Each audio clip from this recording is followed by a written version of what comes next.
But yeah, let me right first word, cussing. Right. That's you. Told you, man. Man, I gotta stop. Oh, I wasn't on mic. Cool. I wasn't on mic. Black Bill Maher. Who? Bill Maher? Bill Maher, nice. You said he looked like a black Bill Maher? No, he said I talk like him. No, he talking about the conversation. I rock a Bill Maher a little bit. No, I appreciate it. I do appreciate that. I thank you. That's a compliment. I rock a Bill Maher a little bit. I used to watch the show a lot actually back in the day. Yeah. Real Time with Bill Maher.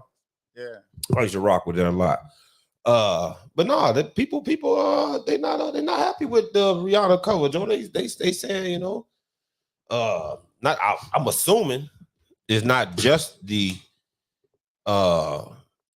man following the woman. It's the man following the woman holding the kids. It's the black man following the woman holding the kids. And yeah, I guess Black Twitter in an uproar. Yeah, man. So Black Twitter is in an uproar about everything. So any and everything. Yeah, so I'm gonna go off of you gentlemen's faces to say that you don't share those sentiments. To make sure the mic is closer to you, much closer. You can just pull it either closer or you can sit closer. It's up to you. What's up, Leroy? Hey, let me send you the link for YouTube. I'm sending it to your you've been hurting down before. I'm gonna send it to your your inbox. It's symbolic of how they've been looking at the world like, where do we go? So you don't so just to get it out there, so you don't care at all. You don't this image of a woman leading her man, no big deal to you. It's nothing to get an uproar about, people tripping, whatever. I ain't gonna say it's nothing, you know, I ain't gonna say it's nothing to be not have an uproar about, but give me a minute to think about why. You know what I'm saying? Like why people think about it. Let's think about this for a little bit. This is a good mental exercise for the beginning of the show. Oh, I'm sorry. I don't mean to cut you off. No, you good. Because it's almost like symbolic. What was it on like TV or something? No, it was on the cover of Vogue magazine. Oh, it's the cover of Vogue. Matter of fact, here, I'll show it to you. Because if you go to Twitter, it's gonna come right up. That's crazy. But yeah, she walking, looks like I think she's walking on a beach. I'm saying. They both in black. Yeah, everybody in black. She just holding his hand and she leading. Here it is right here. Take a gander at that. Rihanna a billionaire, right? Yes. Oh, okay. So she's holding his hand, leading him. Does it matter? Looking like a whole gangster. You know what I mean? Somebody even talked about the way, some people even talked about, and this is the first time I heard it. I saw it yesterday, but the one thing that I heard today was they were talking about like the imagery, like as far as her looking bigger than him, but she's behind him.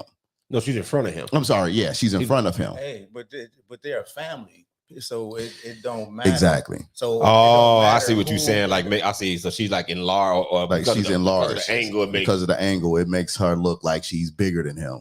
But this is Vogue. It's a woman's magazine. It's a woman's magazine. If you think they're not gonna make, I'm assuming the article is about her, not him, in a woman's magazine. They're definitely gonna make her at the forefront in the photo shoot. So I'm assuming people who are against it are either saying he just shouldn't have been in it, or he should have been side by side. Yeah. That you asking me? Oh no, I'm just saying. I think we all agree. I don't think it's that big of a deal. This is my thing. I don't think it's that big of a deal. But yeah, they going nuts on the internet. Real quick. It's a family, so they're making it seem like it's a big deal. If she's in front leading, she's a strong black woman leading the family. So they're making an issue about that. Right. But they're a family. They're right. Black family. The father is there. So maybe it's the issue with trying to portray the woman. The father is there. And what's the problem again? And this is so maybe they said the woman shouldn't be leading. It should be the man. I guess that's the issue. It should be the man leading. That's what they say. Yeah, I'm not going to speak for them. I don't share those views. But it's interesting that we're talking about the black family, but more the other element of it. And it's interesting because later on we're going to get into Mr. Terrell Duffin here and what he's been doing lately. But the fact that the father is holding the son. Look at that. You know what I'm saying? Like that doesn't come up. I just think that in society now, man, we live in a world. Tactic, dog. It's a tactic. We live in a world now where I feel like it's a weapon. Mic close. I'm sorry. Go ahead. Go ahead. Finish. You ain't got to sit up. You can just pull the mic closer to you, so it just sit there. Okay, like that. Yeah. All right. I think we live in a society, especially on social media, where it's just convenient, and I think people get a level of weird satisfaction, but just always being negative. Like their brain just is conditioned to focus on something that's not positive. Because as many times I never heard anybody, as many comments and stuff I've seen, I never really seen anybody talking about the fact that the father is holding the child, you know. And I think we have this, we conveniently focus on the traditional layout of families, man. Family structure, family could be anything. It could be, you know, it don't have to be a mother, a father, and a child. It can be different variations of it, you know. We finna go there. I'm just saying. I'm just saying. I mean, going deep now. The way it is now, the way things are set up now, it could be. It's what's a family? So if it ain't a mother, father, and a child, it's not considered a family. Yeah, I mean, you know the answer to that. You putting on your argumentative hat. Nah, you know what? Yeah. So I'm not finna go deep into the weeds. We ain't gonna go into it too deep. I will say this, of course, and I've heard this said before, and it made sense. So this society, America as we know it for the most part, all the things that have been accomplished on it was basically built for the most part under like the nuclear family. Isn't the nuclear family like a mom, a dad, kids? Is that what the nuclear family is? Am I right? Mm-hmm. Am I using that term correct? Okay. And patriarchy for the most part. So now we're in a wave where we want to get away from the nuclear family, I guess, is, you know, and get away from patriarchy. But how we know those things work? Like, say what you want about patriarchy, the good, even with the bad part, you know it works. Look what's been accomplished. The majority of this world, majority of things in America were accomplished under the subset of a man working and a woman at home. The new shit with a woman working is within what, the last really like what, 40 years or so, 40, 50 years, would you say? Mm-hmm. Women's right movement. I guess. So obviously I ain't against nobody doing what they want, but I'm just saying, but think about it for a second. Look how long this has worked. And now we trying to push it to a whole different direction. What proof we got that where we going works? Other than people just think it's a great idea. Right. You see what I'm saying? Like things like that we don't think about. So you have an issue with that photo shoot. I don't have an issue with anybody doing what they want with their business and their family. I understand how there's a huge portion of people that want to keep the idea of a man running the family, especially in the black family. You want to keep that idea. I'm a old school Neanderthal. So if you asking me for my family, yeah, I'm the head. Now, somebody else's family, that may not be the formula that worked best for them. Y'all do what's best for y'all. I ain't gonna tell nobody else how to run their family. You run your family. Like I know some men who probably better off with their woman calling the shots. That's probably the way their family would run best. And that's what ain't nothing wrong with that. And that's what it really all comes down to. You got to have the awareness that who does what better. And the way life is set up, man. Maybe at one point I was good at it, but shit, I can't do it no more. But I think I got a partner that can do the same shit. But I do think the man should lead, but he got to be capable. But do I think the man should lead the household? Absolutely. Yeah, but how? I think we use the phrase, or you know, a man should lead, or I'm the leader, or I'm the man, or whatever variation of that idea. The challenge is how? How do you do that? What does that look like? Because sometimes as a leader, you can present, for the lack of a better phrase, present a scenario where it looks like your woman is leading. But you just felt, I mean, you know what I'm saying? Like if you're going to go with the whole idea that the man is the leader, you know what I'm saying? You can fall back and set up a scenario where from the outside, it looks like she leading. It's like, no. We had a conversation and this is what we agreed. This was what, you know, I made the final decision and this is what's best. Can I ask a question? Jump in when you feel like it. So in the communities, are the men leading? Currently? Just overall in general. Just in general. In the black community? That's what we're talking about, yeah. Are the men in the black community currently? Are the men in the community? Fuck leading? no. Mm-mm. So what's the so we feel that way about that, what's the big deal about a family and a woman leading it? If we don't even think the men are leading. But I didn't say the women were leading. Happening. Hold on, I didn't say the women were leading. Ain't nobody leading. He's not saying that. He's saying what's the issue if there was with that picture. If men, you just said that men aren't leading in the community. So I'm gonna tell you what I think the issue is. You and I ain't saying. I don't have an issue with it. I don't have an issue. I don't think neither one of us have an issue with it. I understand. We're breaking down. We're breaking down from a right. Yeah, right. I really don't. But intro the show real quick, man, because I can see we hold on. It's cool. We can get to it. Okay. The reason I say I understand the issue is because we live right now. Yeah, we've been live the whole time. We've been live for like 10 minutes. So you and sales. We did tell you. You just we like I'm gonna go live. Yeah, actually said go live. We go ahead, keep talking. But you good. Yeah, young rookie. Yeah, man. Like a rookie. So listen, you in sales, so you understand. You familiar with the term best practices, right? Mm-hmm. Okay, so those who are not, my bad. Toothpick talk. Those who are not, what a best practice mean is there may be 5 ways that this would be successful, but this particular way is the best way to do it. Yeah. This particular way is going to lead to success more often than the other 4 ways. It's called a best practice. So I put the father leading the family as a best practice.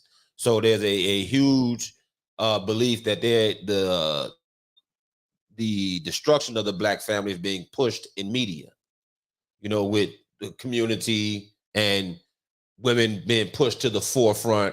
They've always, and even going back in the day, there's always been a feeling in the community that the man will push a black woman to the forefront to make her black man look small. Like I remember they talked about that back in the day when black men couldn't get jobs, but they'd give a black woman a job, and then the black woman would come home and say, I got a job, how come your black ass can't get one? Mm. Well, a white man might want to give you a job because he don't feel like you're going to give as much pushback, so on and so. These are all ideologies. Less threatening. Yeah, so these are all ideologies that's been pushed through our community throughout the years, and it's based in truth. It ain't always true, but it's based in truth. So when you see, because these things did happen, these are things that occurred. Right. So when you see those images being pushed on a magazine like Vogue, people are going to push back against that because they be like, I don't want you pushing the idea. They don't think that's a best practice. They think the man should run the house. You see what I'm saying? Yeah. So you're going to have, it's just like old school conservatives. They would push back, even if not just black. An old school white conservative Christian ain't really going for your woman run the house. He ain't trying to hear that shit. It ain't just black people. That's patriarchy, right? Yeah. So it's very easy to understand how they be pushed back. Patriarchy ain't dead. But you know what's so interesting though too, and I haven't seen anybody say anything about this, and I just thought about this. We were talking.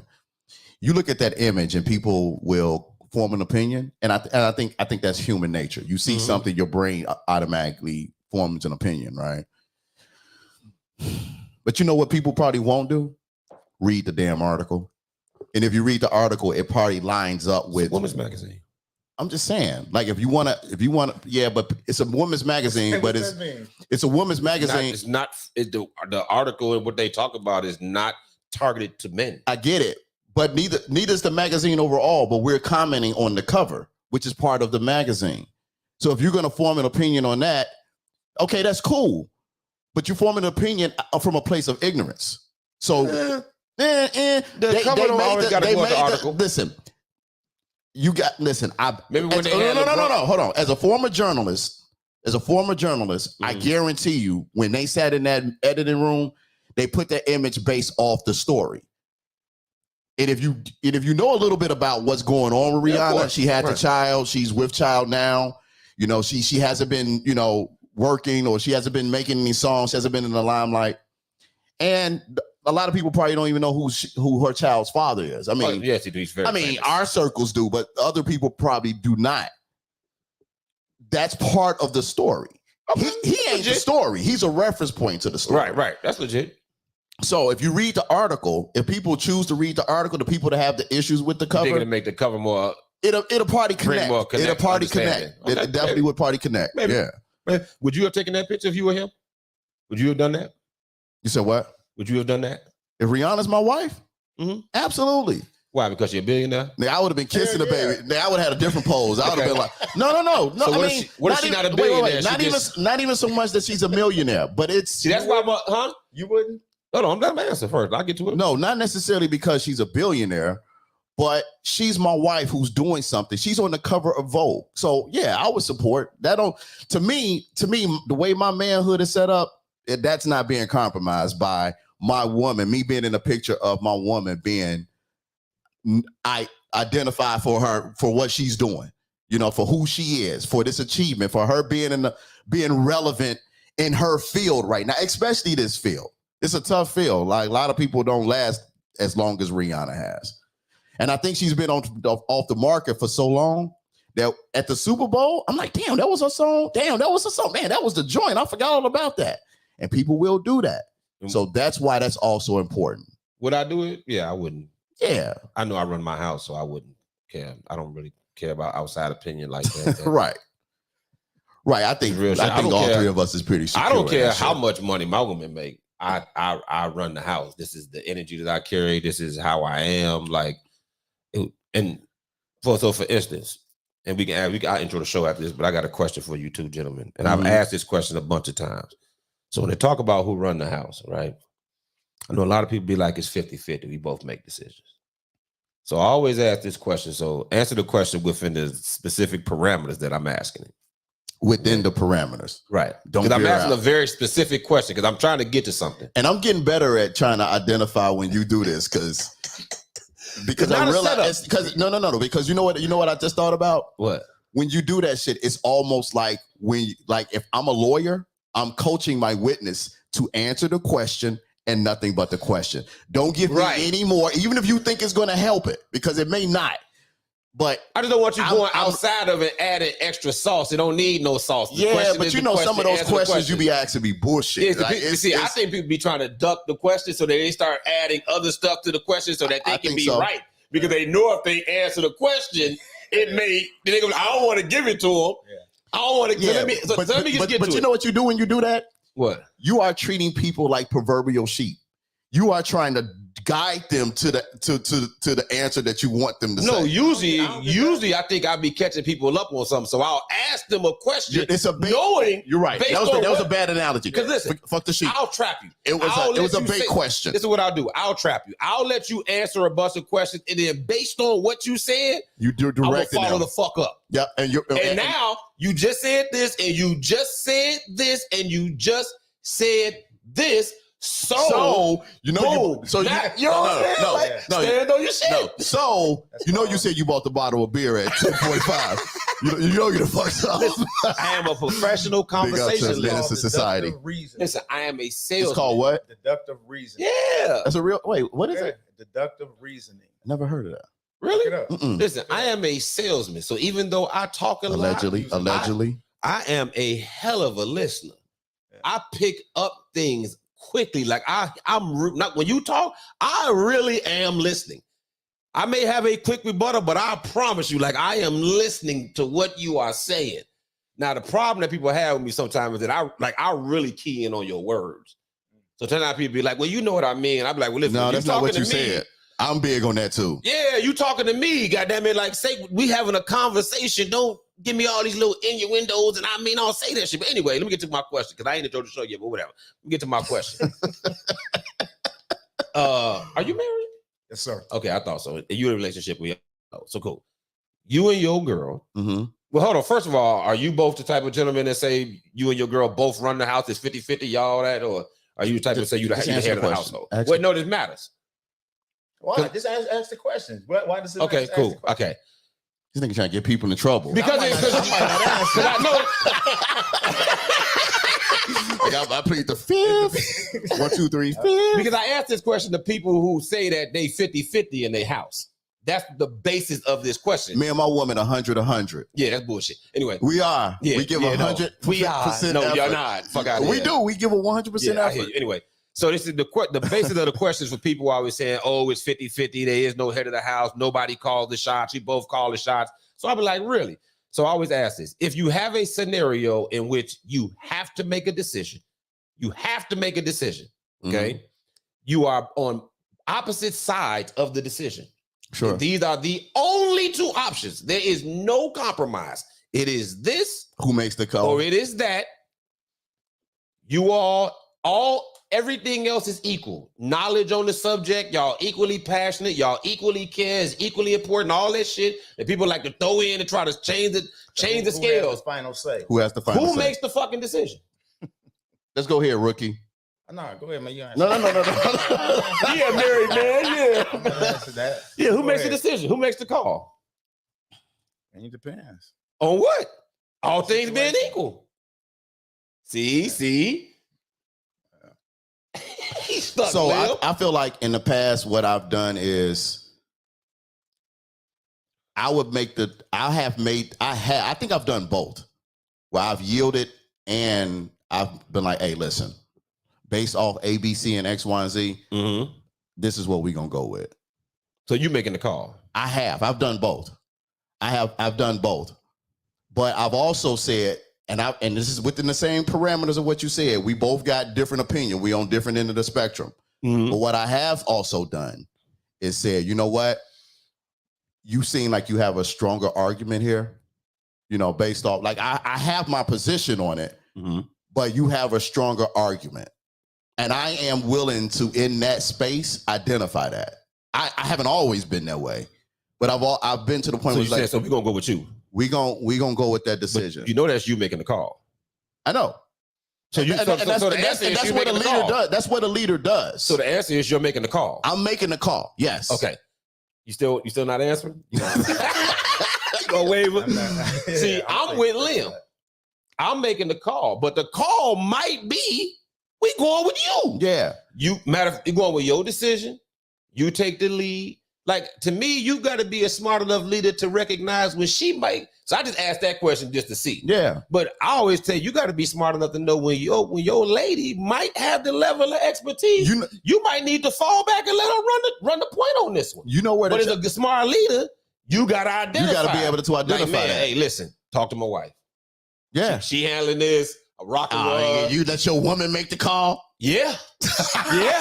Yeah.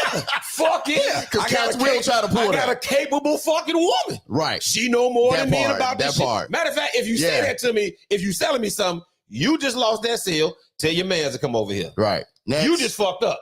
Because now you trying me. Right. So tell your man to come over here and say, all that hard work you did, you get paid. He gonna get paid for it. You beat it. You goddamn right my woman can make the call. I ain't with no chump. Fucking me. My woman a beast. Yeah, I might suck on you if you act right, goddamn. So I think you talking about? So I think my woman get busy. I think traditionally we as men have not always done. We haven't done that. Depends on the man. My grandfather was like that. There's two things that pop in my head for the reason why, right? So I think in some cases men don't value their women's opinion. I think that's one. I think the other reason is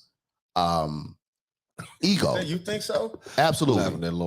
Absolutely. I think there was a period where the man and it's driven by ego. I think a lot of times driven by ego and pride and learned behavior. You see your old man used to do that with your mom. Your mom didn't really have a real strong voice. I think it's learned behavior in some scenarios. But it's all driven by ego. Imagine, can you tell your guys, man, I ain't going out with your dog because my girl she ain't on that? Can you say that? Yeah, I can say that. Yeah, me too. Yeah. Have you always been like that though? Yeah, because I ain't never getting no fuck. I ain't never getting. I'll be like, man, my girl ain't on that tonight, Joe. She just said she ain't going. Like I figured. To me, I figured dudes understand that. We kick it all the time. Dudes that have been in relationships, dudes that ain't really. But see, only cornballs to me do that. Like, we all bust each other balls. Yeah. Okay. Amongst the fellas. If your girl always doing that, then that's different. Mm. But if we out all the time, every weekend, and one weekend, my girl be like, man, you got to stay home. And I be like, hey, Lamb, I ain't out tonight. My girl ain't know that. She going to be staying at the crib. You know what my response would be? You can bust my balls, but you know I ain't no sucker, though. I mean, you can't come outside and play? Yeah, bust my balls. And then I'll be like, all right, cool. Right. Because you know, now it's different if it's always my girl calling the shots. Now I'm looking at you funny. Because now I feel like your girl run you. But that's the difference than being able to say, nah, my girl ain't on that tonight. Because that's ego if you can't say that. Because you know the reason you ain't going is because she said no. So who's in front with Jay-Z and Beyonce? I mean, I would assume Jay. You would say Jay-Z? Personality-wise, he seemed like the type. But he stand behind Beyonce.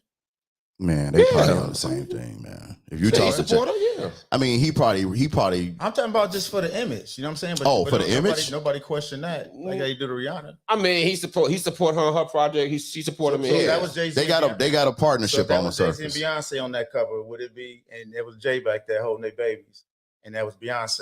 Would it be a problem? That's a good question. That is a good question. That is a good question. I'm assuming it would. I don't think it would. Is it because she make more money? They trying to make it seem like they make money. Yeah, I mean, but it could be based off of persona. Jay worth more than Beyonce, but she's. Did you just say Bay? I said I messed up. Hey, I'm part of the Beehive. I'm part of the Beehive. Are you really? Dog, hey, you gotta go. And I actually not. Like I've never heard a Beyonce album in my life. Really, I love. Nah, I mean I ain't down. I mean I don't knock her talent, but I'm just not. This Mark said he part of the Beehive. But don't you ever say she's that. a billionaire. He rich obviously. He worth about. You think he worth about 20-30 million, but she a billionaire. So maybe a billionaire? No. I'm saying that. Are you talking about Rihanna? Well, A$AP Rocky, her child's father, he's a millionaire. He's successful. Yeah. Right. He's worth 20-30 million on his own, but she's worth $1 billion. So maybe that's also a reason why people be like, they trying to make him look small. You said that the image, she looked bigger, whatever. I just thought it was interesting. We can get off that because I showed an intro to show you what time it is. We about 30 minutes in too. Right. It's all good. It's all good. That was a good. That's what happens when you're a professional conversationalist, baby. You just get the going. Here we go. You just get the going. You know what I'm saying? You get the bubbling up nice and organic. Like when it's organic, it's better. You see what I got to deal with every week? Organic. What you mean? For real. You are blessed to be in my presence. That nigga ditto. You should be taking notes. You know what I'm saying? No, it's the other way around. How to conduct a proper conversation. You know what I'm saying? How to be interesting. He ain't no Black Bill Maher, man. You know what I'm saying? I don't know if it's a compliment, but I don't know if I like it though. Why would you? I don't know. It's like that? Over the years, it's something about Bill Maher that just kind of rubbed me the wrong way. I couldn't put my finger on it, but it is a compliment because he's talented as hell. But I'm funnier than him. This part of my ugly. I'm your boy G Net, the professional conversationalist, and this is the place where we talk about any and everything, and ain't no feelings up in here. So if you type person that have feelings, you probably gonna get offended. But that's why it's called part of my ugly, because it's a fair warning to you what may happen. So enter at your own risk. And joining me tonight is my man Rail. He a rookie in the house. What up with you, baby? How you feel? What up? Good? I'm good, man. Chilling? Appreciate being here. What's up, man? Hey, y'all, this my cousin, man. This my cousin in here. I forgot y'all family too. I forgot y'all family. I don't know how we family. We met back in 88. We met in 88. Damn, how old you, though? You look older than me. Now you lying. I might be older, but you look older. You look older. I look like I'm about 35. I be happy. Mother asked me the other day, like I was talking about I'm old from the wire. Like, man, I'm old. John broke up. He like, you ain't that old. He like, what you like, 35? I said, I appreciate you, young blood. He's a teenager? No. White cat that I hoop with. I'm assuming he was like 28, 29. You know, he was trying to just get some points. Anyway, this is Lim, the hater. This is Lemuel Williams. He introduced himself, goddamn it. You know what I mean? Darnell, because that's what my cousin usually called me, Darnell. I didn't. When I hear y'all call him Lim. Yeah. I never knew his name was Darnell. You look like a Darnell ass nigga. Really? They said that shit. I was like, that shit fit. You look like a Darnell ass nigga. Hey, man, every movie, every novel, romantic novel, Eric B. Dice. Man, Darnell. Man, I remember I read a novel. Too nice to be a Darnell. You don't live up to your name, G. What the fuck? Darnell's a troublemaking ass nigga. You know what I'm saying? What's some Darnell? What's some behaviors of a Darnell? Darnell pull fire alarms, though. For real. Darnell pull fire alarms. You give me one. What's a Darnell? I know a Darnell, man. He bad as hell. Yeah. He supposed to be a mechanic or something, Joe.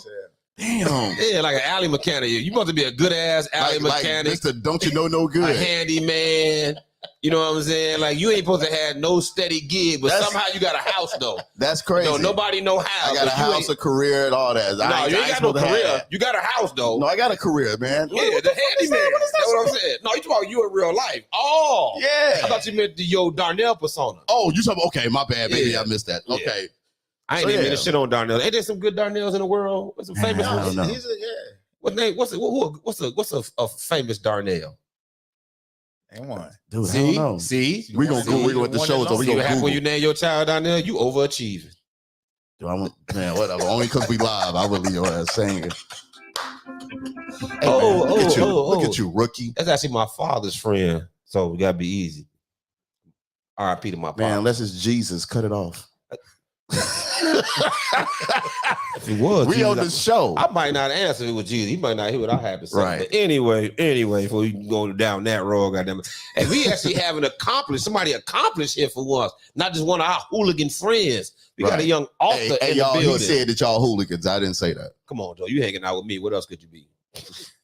Yeah, and for the record, you talking about Darnell. We ain't gonna talk about what a Lance could be. Yeah, I sound like a white boy from the suburbs. You think I don't know?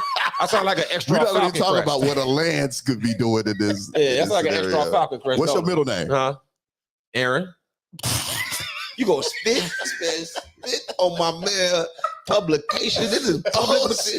This is published material.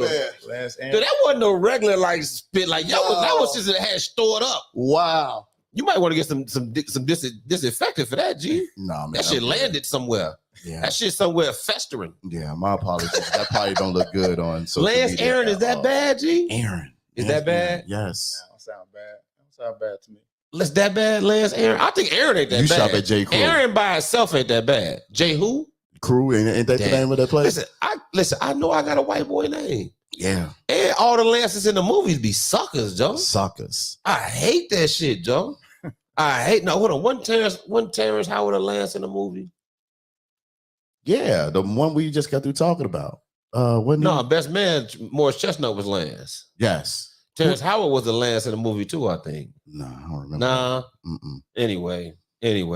But Joe, you're a young author. You got like about good 4 books here. You're a busy man. What you got going on here, brother? Introduce your materials.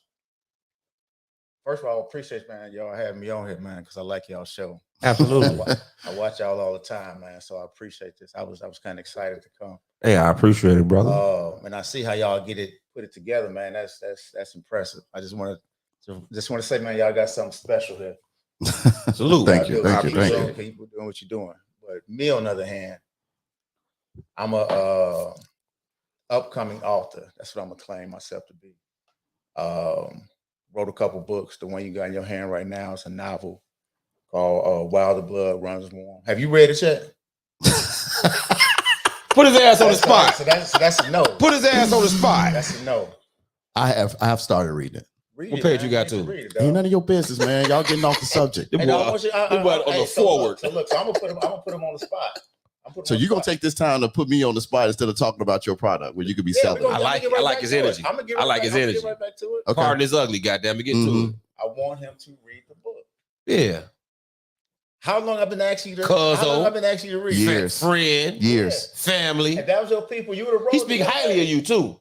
Know that he speak highly of you. But you would have read it. Absolutely. Too. Absolutely. You would have read it. But that's why I would have think he would have read it because he speaks so highly of you. I just would assume you would have read it's the like book. I'm gonna tell you it's like this. It's like asking your brother, hey, read this book.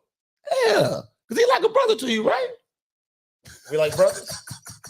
No, I'm gonna give you a hard time. No, I know. That's why I went on mute mode. Listen, I can take the darts.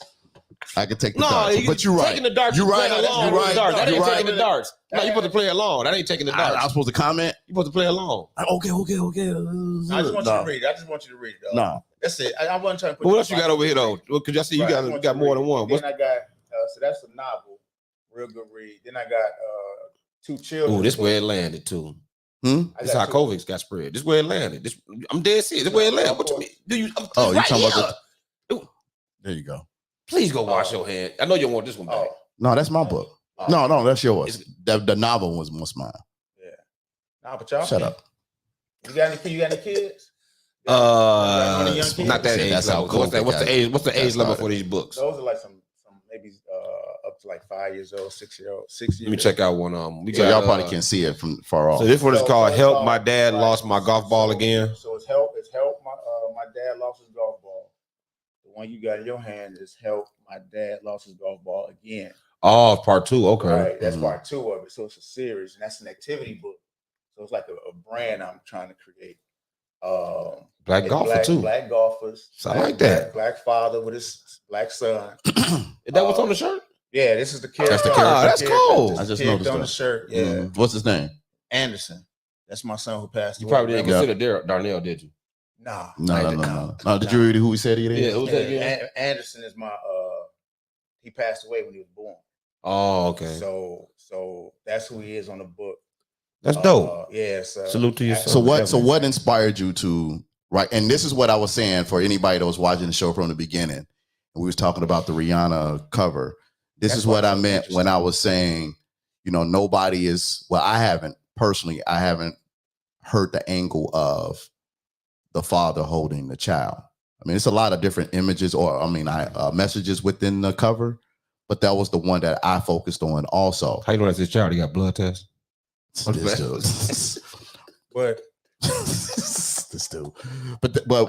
what I was saying. So what inspired you to do it? I'm asking that question because I know a little bit, despite popular belief, I do know a little bit about your books. Motherfucker. Yeah, the book. Wow. Actually, I do know about that one too. That's what you can handle. No. I do know about the other one, the novel too. I just haven't finished it. I just haven't finished it. So let's be clear. I haven't finished the book. 100 pages. 100 pages. Are there pictures? Go ahead. No, what inspired you to write the children's just what series? we were talking about with the Rihanna picture. And that's why it's so interesting to me, because I look at it from a different perspective. And so what perspective would that be? Because I just felt like he was about to go past that.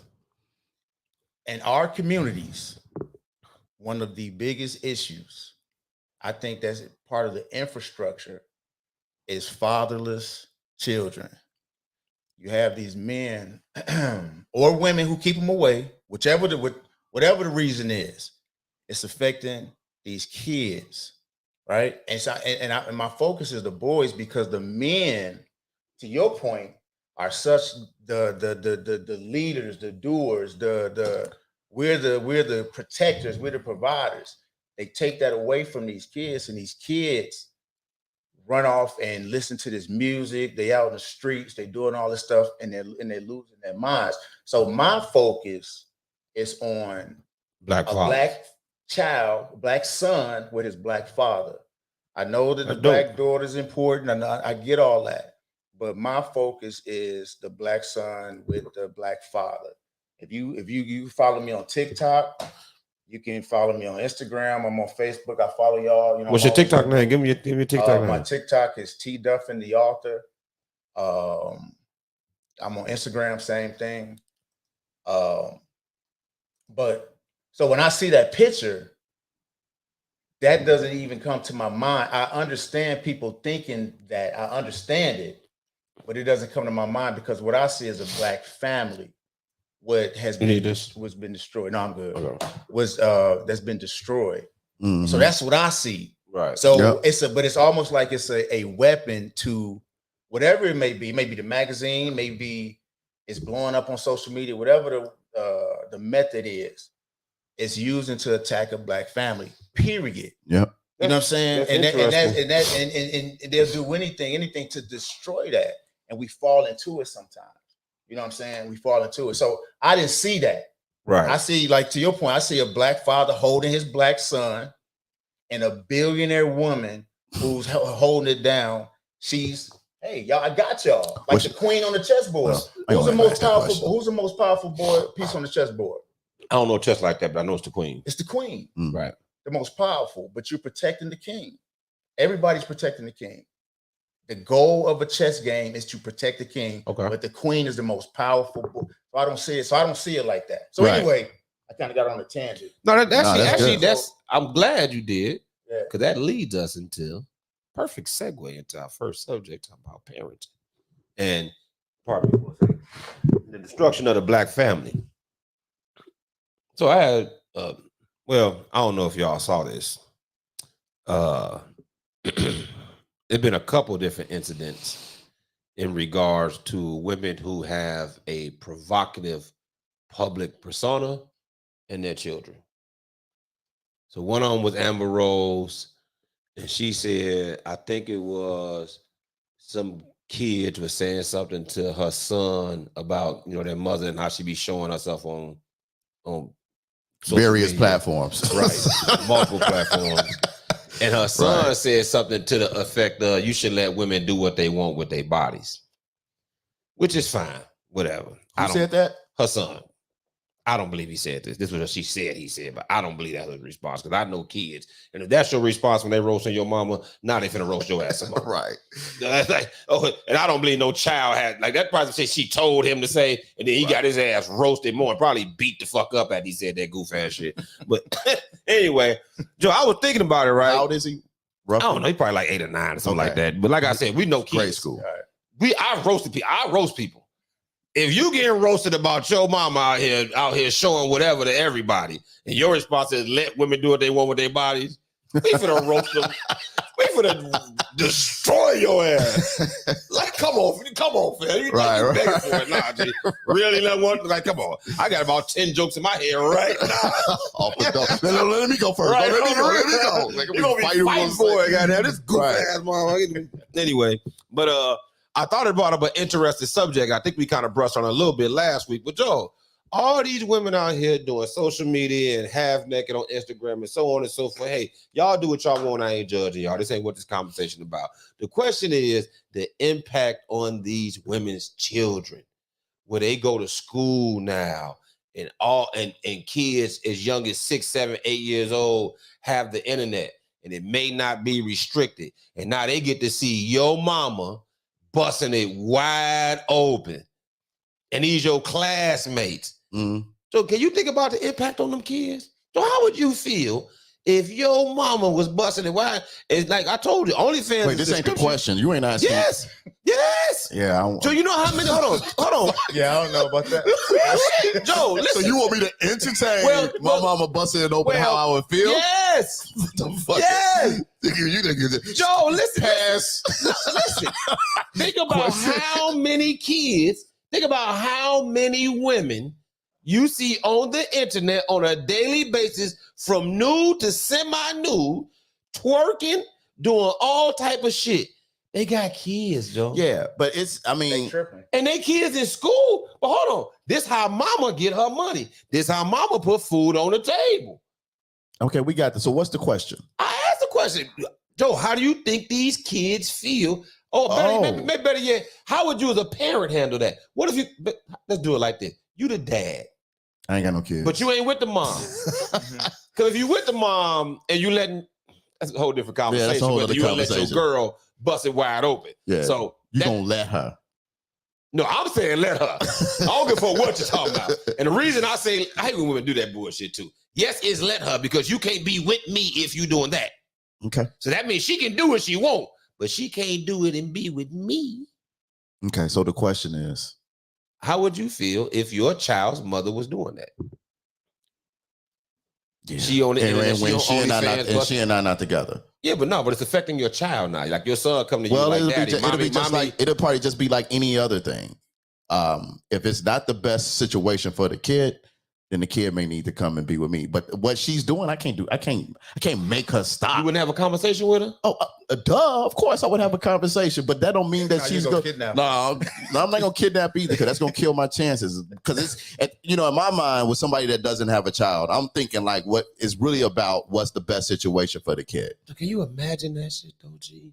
No, I can't. I don't want to either. But that's going to be a reality for a ton of kids. Yeah, but you thinking about it just from the perspective of a kid. Like that kid is going to be a teenager, and that teenager is going to be an adult.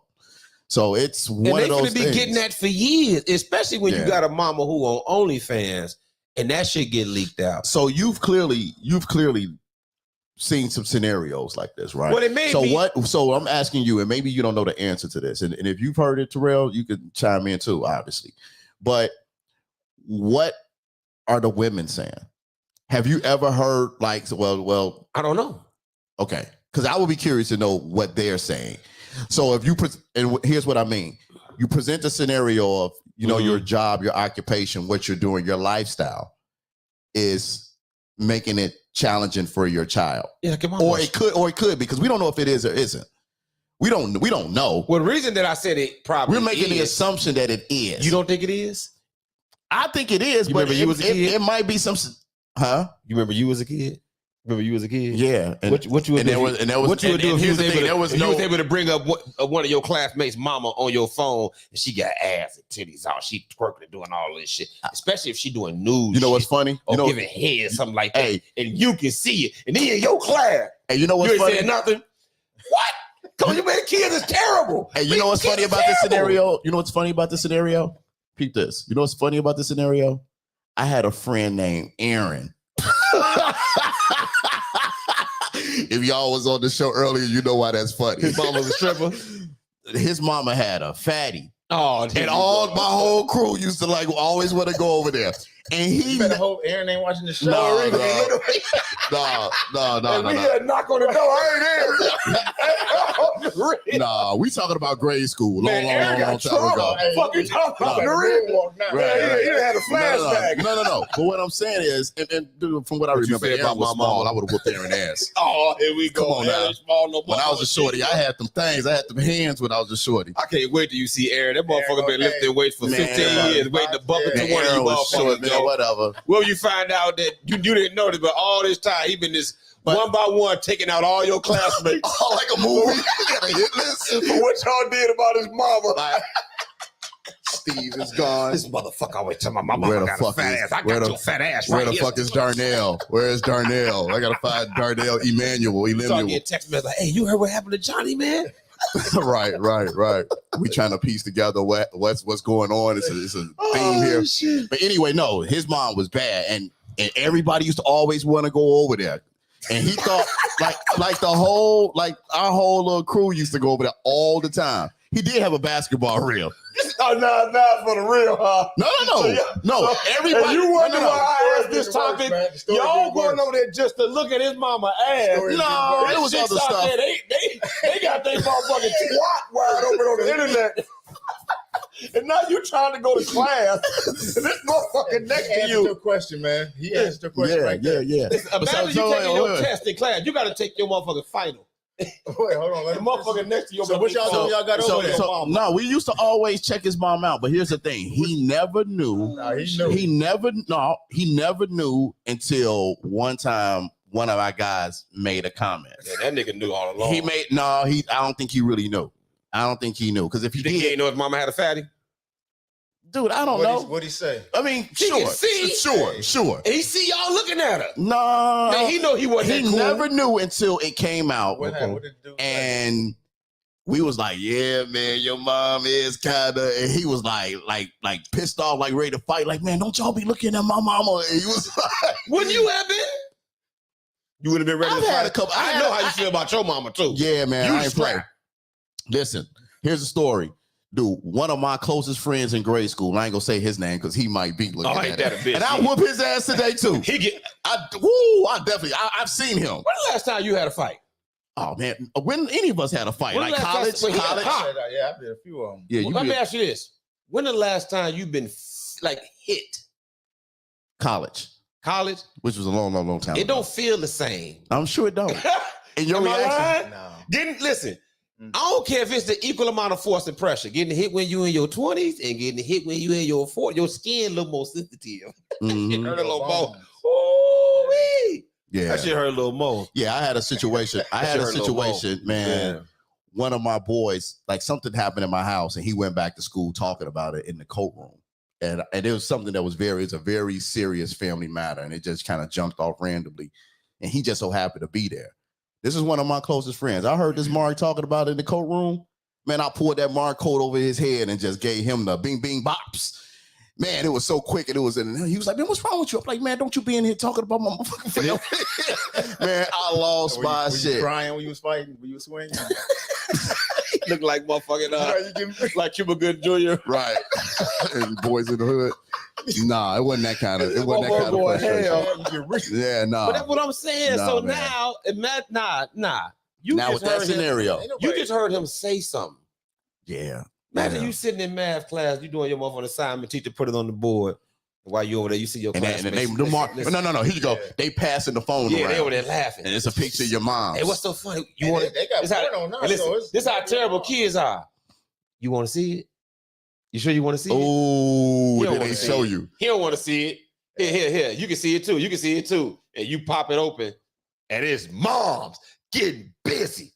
Yeah, that's bad. Hey, but it's a porn star. You might hate your mama. It's a porn star that stopped, doing that because of that. Because of that, and she fine. She fine. She fine. I know who you talking about. I know her kid's gonna be like going to deal with exactly. Fam, I can legit see Joe, a motherfucker going through hell every day because your mama out there kids are. So kids make fun of you for the littlest things, right. Joe. Your shoes turned over. One of the worst days of your life is if you ever had a bad haircut and had to go to school. Hey. So what did you get? So here's a good topic. What did you get teased about in high school? Oh, I got both y'all beat by mine. I guarantee y'all can't talk mine. Like, what do you mean? Like, what did I get teased about? Yeah, anything. Like, we talking about kids being cruel. You said high school or grammar school? Either one. I'm killing both y'all. It's not in competition. Go ahead. What's yours? No, y'all both. No. You a guest, man, and you ain't been talking. Go ahead. I gotta think though, man. I know one of yours, but I ain't gonna say it. No, you gotta say it. No. It's on you. Okay. No, go ahead. So like a story, like a thing. It could be a story. It could be just something that people made like, fun of you your about. Gear used to be whack, or used to have like some fake Air Jordans or something. Your head got big before your body. You know what I'm saying? Some shit like that. Like more head than body. I went old school. I'm dating myself. I had a few, man. Your ass ain't stopped showering until you was like 12 and shit. So musty. All three of us been musty.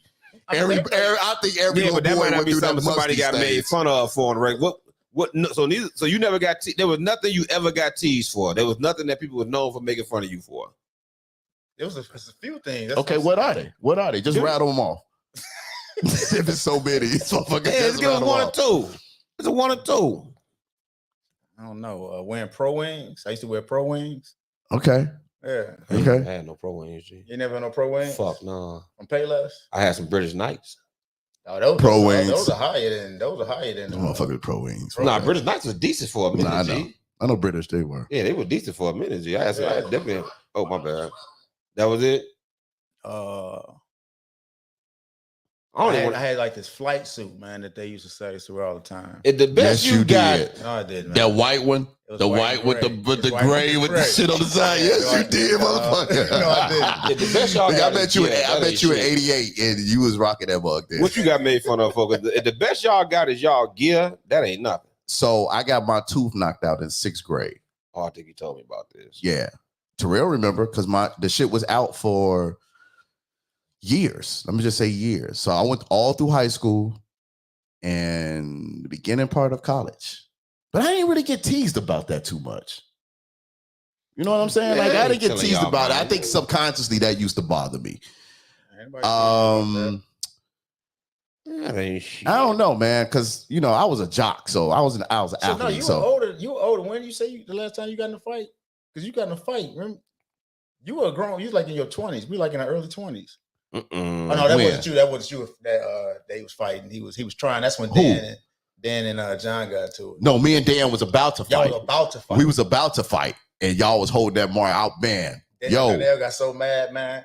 And he got so mad. We was rolling. That's why he got so mad, right? Yeah, because he was a fucking fighting. You got some good segues. It's a perfect segue for this too. Okay. You a stepfather. Mm-hmm. This is a scenario. It's a scenario. Okay, I'm a stepfather. You a stepfather, right? Your the kid's father is a half-ass dad. What's a half-ass dad? Come around every few months. When it's convenient, when it's easy for him. Yeah, like don't really show up consistently at all. Don't really help pay for nothing, really, if anything at all. Okay. But he pops up 5, 6 times, 7 times a year. Okay. So he ain't out of their life completely, but he ain't around very much. Gotcha. Okay. Can he discipline his son? Would you allow him to discipline him, your son? Wait, Your you stepson? said two. Or stepchild? You said two different things. I said, can he discipline? Is he allowed to discipline the child? You said it three. That's three different ways. What does it matter? Is he allowed? No. It matters. It matters. That was a clear question. No, he said it three different ways, and both of y'all, I'm gonna explain to you why, Mr. Communication. The first thing you said was, is he allowed to discipline his son? And then you said, is he allowed to discipline the stepson? And then you said, your stepson. It's the same person. And then you said, is he allowed to discipline the child? It's all the same person. I know it's the same child, but to answer your question, that's his child. Is that how you feel? That's his child. You agree? It depends on what. I mean, and I mean, obviously, you want us to stick to the question, like the question, because you don't like a lot of little details. So he could just. What about in your house? No. You the stepfather. You stepfather. Nah, it depends. No. What you mean? Come like the father come in your house? Let's say he in the house. Let's say he in the house chilling. Shorty got bad grades, so he want to discipline the child for getting bad grades. So he want to Why come would in. he have to be over here? Why couldn't he be at his own crib? He wanted to come visit. That's just a scenario. You can't come visit the child at your house. All right, yeah, my bad. I mean, I would allow my child's father to come visit them at the house. Why not? I mean, I understand to come visit, but to come over to come discipline? No, not. He didn't come over to discipline. It just happened. They was talking. He got bad grades. The father started getting his butt about it and figured he gonna smack him on the booty or something. I don't know. I'm just saying, would you allow it? Whatever the fucking scenario, you come up with any scenario you like. Would I allow One, would you allow it, period? And two, would you allow it in your home? Because he said he won't allow it in his home, but because that's his son. If it's at his house, well, you can't do nothing there. If it's outside, just randomly. Well, actually, I disagree. You can do something, but how you feel? You can discipline. I mean, it depends on what it is. You know what I'm saying? Yeah, you better not touch my motherfucking shorty. You the stepfather. It ain't your shorty. Yes, it's his child though. Yes, it the fuck is. How you gonna stop? Because you only come around 6, 7 times a year. You don't help take care of this motherfucker. You don't know nothing about. No, I mean that's the one thing that I would say get pushback. But at the end of the day, that's still his child. You better keep your motherfucking hands to your goddamn self and act like the half a stranger you the fuck is. The fuck? Okay. You think you got the right to discipline a child you see 6, 7 times a year? You crazy as fuck. You better make a phone call, nigga. What? And if you do it in my house, oh my God, I couldn't imagine if I do it in my house. How you feel about that? Are you covering your mic up? It's kind of hard for you to say because you involved. No, but I can kind of see where he coming from, though. You know, you ain't even around. I can kind of see that. You ain't got no bond with the short. You barely around. But he's not letting us go outside of the outside. You can go where you want to go with it. Based off, take it anywhere you want to take it. I mean, what if dude live in another state? We gonna have some. That's a good ass point. I can't stop from what that's he did. That's a good ass point. But his access to the child gonna be limited until we come to a fucking understanding. You can't wait. Say what's the first part you said again? I said I can't stop what's already done. But moving forward, your access to this child is going to be limited until we have an understanding. And if you live in another state, it changed this son because now I would assume he would be keeping it for a period of time. That don't fit to come around this. No, the scenario was just like half a year. So the half a year is based off the logistics. Not you mean the child stay with him half a year? No. We're talking about seeing him. You said that because I asked you at the beginning what makes him a. I said you only see him 6 or 7 times a year. Okay, and that's based off where he lives. But that doesn't mean he's a bad father because we. But see, I did remember I said he's a half-ass father. So if you and then I said, what makes him a half-ass father? Because but I'm saying he has the ability. Obviously, I'm saying you only see them 6, 7 times a year because he has the ability to do more, not because he's restricted due by location. Okay, I wouldn't call you a half-ass father. Does your scenario change with it being he's out of state? Yeah, because that don't make you a half-ass father. Okay. Because if you live out of state, you live for whatever reason, maybe a job, but now you can be a half-ass father still living out of state. If you don't contribute or you don't make yourself a presence in his child's life, at least especially today's day and age, FaceTime, all that shit. Yeah, so you can still be that. But the premise is, this is a dude who is not a legit father. He's not involved in the child's life like he should be. However you want to determine why he's not, and he has the ability to. I think I'm gonna roll with you on this one. That father cannot. Your child come visit you for a fucking weekend. Yeah. No, nigga, hell no. Yeah. The other dynamics, and I would go with you act also. like an uncle and call. The fuck? You an uncle. Yeah. So you an uncle, G. What if the son want to see the father? I mean, what if the kid is okay with it? Yeah, what if the kid is okay? What if the mom, like, where does the mom play a role in this in your mind? Well, I'm pretty sure the mothers would agree. You know, mothers don't play about motherfucker touching their kids. Especially like how many mothers you know gonna be with a motherfucker touching their kids and they help raising them? Yeah. A mother? So I already know the answer to this, and I'm almost reluctant to even ask this question. But what happens when dude bring that heat? Motherfucker, this my son. Let's go. How's your son? Your son how? How's your son? Because he came out my sack. So you got all this energy for a motherfucker that you ain't got the energy to come see? Yeah. Don't know motherfucker. You do know that scenario don't just go that easy. Hey, but what if he say, I'm trying to be in this life? I'm trying to make a change. Like I'm trying to make a change right now. Man who don't take care of his son want to talk to me. Okay. He may want to talk to you. All right, Lance. No, I'm not saying it because I'm gonna whoop his ass, dog. I said I ain't got no sympathy, I ain't got no understanding for no dude. What are you gonna come to me and say? Yeah. That I'm gonna be trying to be have an understanding ear for. Yeah, you know what? I'm already probably contemplating, man, look, man, y'all got me fucked up. Joe. Yeah, no, we don't. We know exactly who you are. When I fuck with a woman who got a kid, that is my child. Now, if the father already in that child's life, I will play my role in the background. I will never supersede that active father. But if you ain't around, nigga, fuck what? Yeah. I'm probably doing all this shit because you ain't around. So I go, oh man, please. So I wish a motherfucker would. So I think the other thought is that I think I would yield more towards that scenario now that I think about it, because if you just come in and you don't have you have little to no relationship with this child, and you come in there and break them off like that, and then you leave for another amount of time. Now, as his present everyday father, I got to deal with this. I gotta deal with, well, why my dad just break me off like this and then he bounce? Or, I didn't think that was fair. I got bad grades.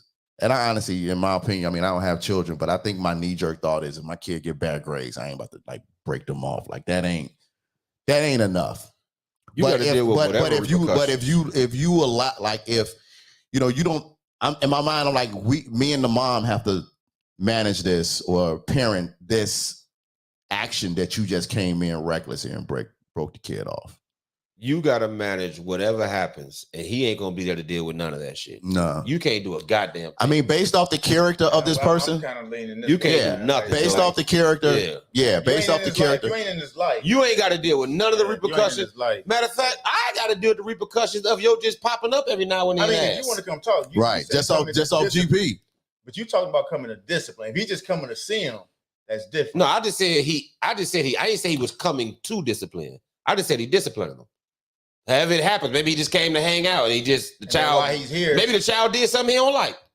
And now he want to discipline him more than in that moment. Yeah. Yeah, in the moment. More like, our kids do something he don't like. I don't know, messed up in the car. I don't know, say whatever. What if he yell like, you ain't my daddy? And he got pissed off. I'm going to stand behind Shorty and be like, what? No, you not, nigga. His daddy right here. What you mean?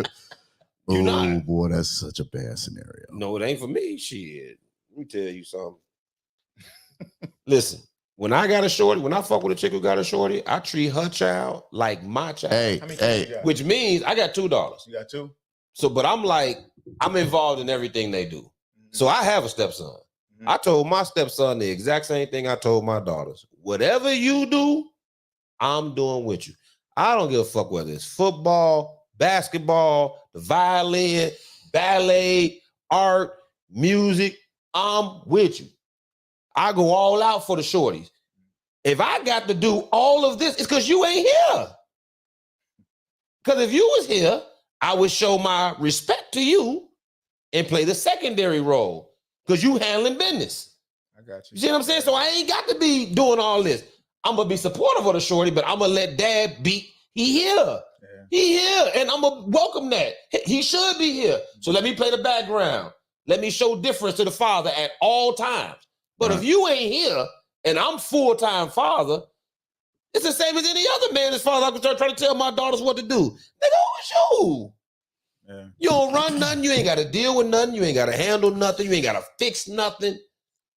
You ain't got to talk to him. You ain't got to deal with his emotions and her emotions and feel him or her. You ain't got to deal with nothing.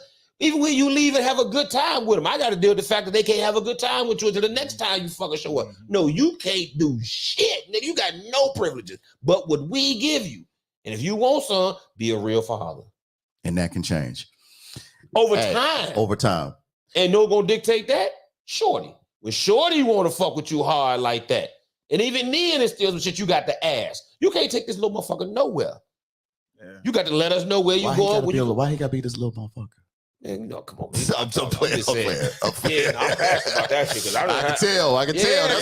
That's why I said that. Huh? But no, hell no. That shit ain't happening. Listen. If that shit had happened, we wouldn't be here with him. That nigga be in jail. We put something on his books. I am not no tough ass gangster nigga. Never gang bang. Never my whole life. I ain't no bully. I ain't no shit. But one thing I do not play. Do not disrespect me, Joe. My patience and because my tolerance, I see it. But how's that disrespecting you? Nigga, what? Because I'm the father. You know you ain't no father. You know you not a father. So why you acting like one? Why you disregarding everything that happened here? What make you think you get to call shots because you made this little motherfucker? But you telling two different stories. First, you said him getting disciplined here in your house. He can't discipline him, period. He came to see him. Something happened. Now he wants to discipline him. Nothing more than verbal. No. Nothing more than verbal. He got to be cool with that. It shouldn't get any crazier than that. Who the fuck, man, you know how motherfuckers get. Shit happens all the time. You get want to whoop your son ass. Man, I live with the motherfucker. And some of that, they probably do that shit just for the other father, just to this my kid, and who knows? I done seen some ignorant child. I done seen some ignorant child fathers. I had to go to a court proceeding one day, and it was for child support, and the mother couldn't make it, and she sent the boyfriend up there. So it was a boyfriend on one side, and there was a child's father on the other side. She wildin'. Man, when I tell you that child's father want to get at that dude, man. She wildin'. Yeah. And the boyfriend bogus. Why would you show up? Show up on that? Why would you show up? You know you can't do that. I had to get up and grab the dude, man, and whisper in the dude's ear like, dog. Which dude? The father. Mm-hmm. I was like, calm down, man. You don't want to lose. That's disrespectful, dog. Mad disrespectful. The bailiff came and thanked me. I wouldn't even, That's disrespectful, dog. Yeah. Those some good instincts you got, boy. Joe, listen, because I understand. You put yourself in that scenario. As the child's father, you gotta watch how you talk to my girl. I know you had a baby with her, but this ain't your woman no more. You got to watch your motherfucking mouth. Even when y'all get into an altercation, you got to be this another man's woman. What if dude was like, shut up? You gotta watch your mouth when you talking to another. Like she was like, Lance, you always like say if you was the I'm trying to think of a scenario. Like just say if the father, the father, you the present father, but the other father was like talking to your girl. It was like, shut your mouth. I'm talking to my son. Yeah, he talking to your girl. He was like, shut up. That's all he said was shut up. You gotta go. You gotta go. These extreme movies. Listen, I'm a calm dude. I'm a calm dude. I'm gonna move over there expeditiously. Hey, dog, you gotta go. He gonna steal on you as soon as you walk up on him. Blah. You wanna talk crazy shit? I'm just trying to make it comical because I can tell I'm not a dude you riled up with this. Yeah, but see, I'm actually not a dude who quick to be what. You're a good father. Well, no, I'm not a dude who quick to try to fight somebody. But I'm quick to let my presence be known, and then how you react to that is how the fuck you react. But I'm not quick to be talking. I'm not quick to say things to escalate a fight because I'm with the shits. So I don't want to do it though. So I'm never the one to just unless that's what I know it's gonna call for, and that's all it's gonna be. Oh, man, we old. Who the fuck will be fighting? Like, so I got a level of respect. That's all. I got a scenario that this happened to one of my guys, right? So he had a child with a woman, and him and the relationship with the woman didn't last, right?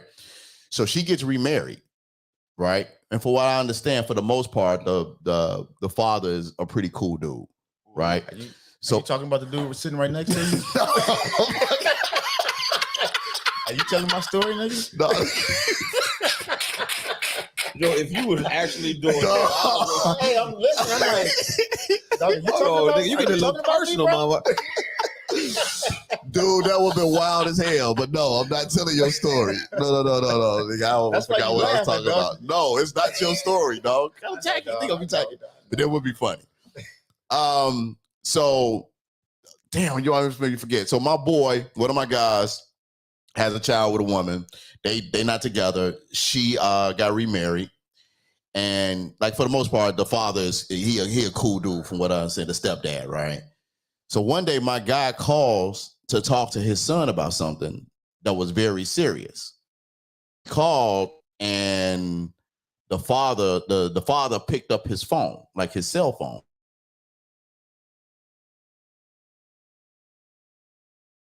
And you can't talk to him right now. And he was like, what?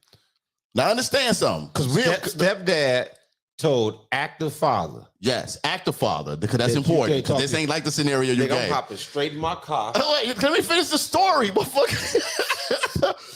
So he was like, yeah, he occupied right now. That's what it was. It was lightweight. Like he didn't say you can't talk to him right now. It was like, it started off by him just saying, that changed. Like, hold on. That's what I'm saying. You let me finish. So he was like, he's occupied right now. Just kind of gave the PC answer. So my guy like, what you mean he occupied right now? He's like, is he home? And he was like, yeah, he's home. He was like, well, he ain't occupied. Put him on the phone. And then he's like, no, I got him doing something. And he's like, man, put my son on the phone. So he was like, listen, man, I ain't really trying to, whatever. I don't have a problem with you talking to your son, but I asked your son to do something for the last 2 days and he hasn't done it. So I got him doing it right now, so he can't stop. So my boy lost his shit. I'd have lost my shit too. He said, call him back in about an hour. He should be done by then. And my boy lost his shit.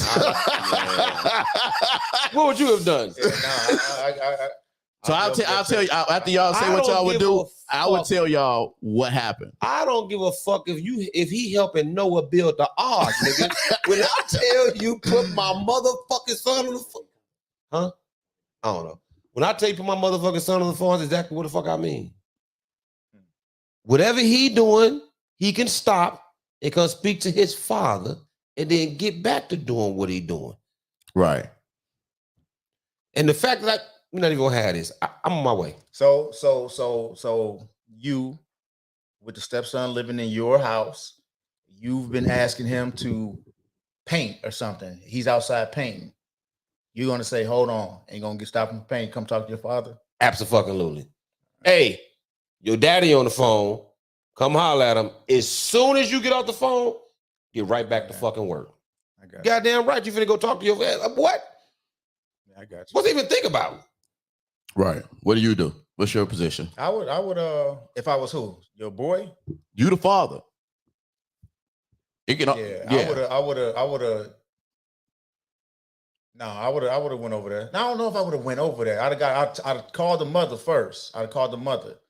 Like, hey, like I just tried to call what's the name? What's the name said, this is important. I need to talk to him.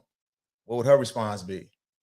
Right. I'm not basing my response off him unless my son called me and say, hey, he punched me in my teeth or something like that. So here's what happened. My boy and the mother, they have a pretty good relationship, So before she got married, they always been friends, but they got a good relationship. So what my boy did, he told the father, the stepdad, was like, hey man, listen, put my son on the phone or it's gonna be a problem. And dude was like, well, I guess it's gonna be a problem. So he hung up the phone. So he hung up the phone and he got in his car and he went over there, right? But on the way over there, out of respect for the parentship that he got with the mom, because she wasn't home. She wasn't home. He was just like, he said, I told her what happened, and I told him, he told her, I'm on my way to your crib. Just like that. And she was like, good thing, because I'm like 10 minutes away. I'm probably going to be there before you. She's like, please don't go in there, act the ass. Let me talk to him and blah, blah, blah. So she got there first, had a conversation with him. Shorty came outside and talked to his dad. But after that, they had a real conversation about how they going to moving forward. Like, dude, and it came down to like, motherfucker, you can't be telling me that I can't talk to my kid. I don't give a fuck what he's doing. If I say I need to talk to him, I need to talk to him. So I remember when he told us this story and we was out at lunch. I'm like, yo, because we all was like, he said, what? I can't talk to my shorty? Man, it was bad. It was bad. And he ain't no little dude either. He, you know. Man, let me tell you something. I wouldn't give a fuck how big that motherfucker. He going to prove it today. He going to prove it today. Fam, you. Like, I'd have asked dude, but like, hey, you all right? Like, you for real?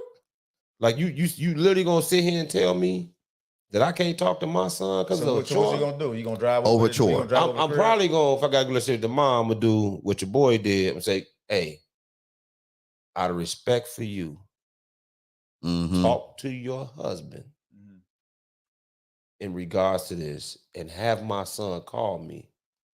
Now, if she does that, then he and I can talk later. I ain't coming over there.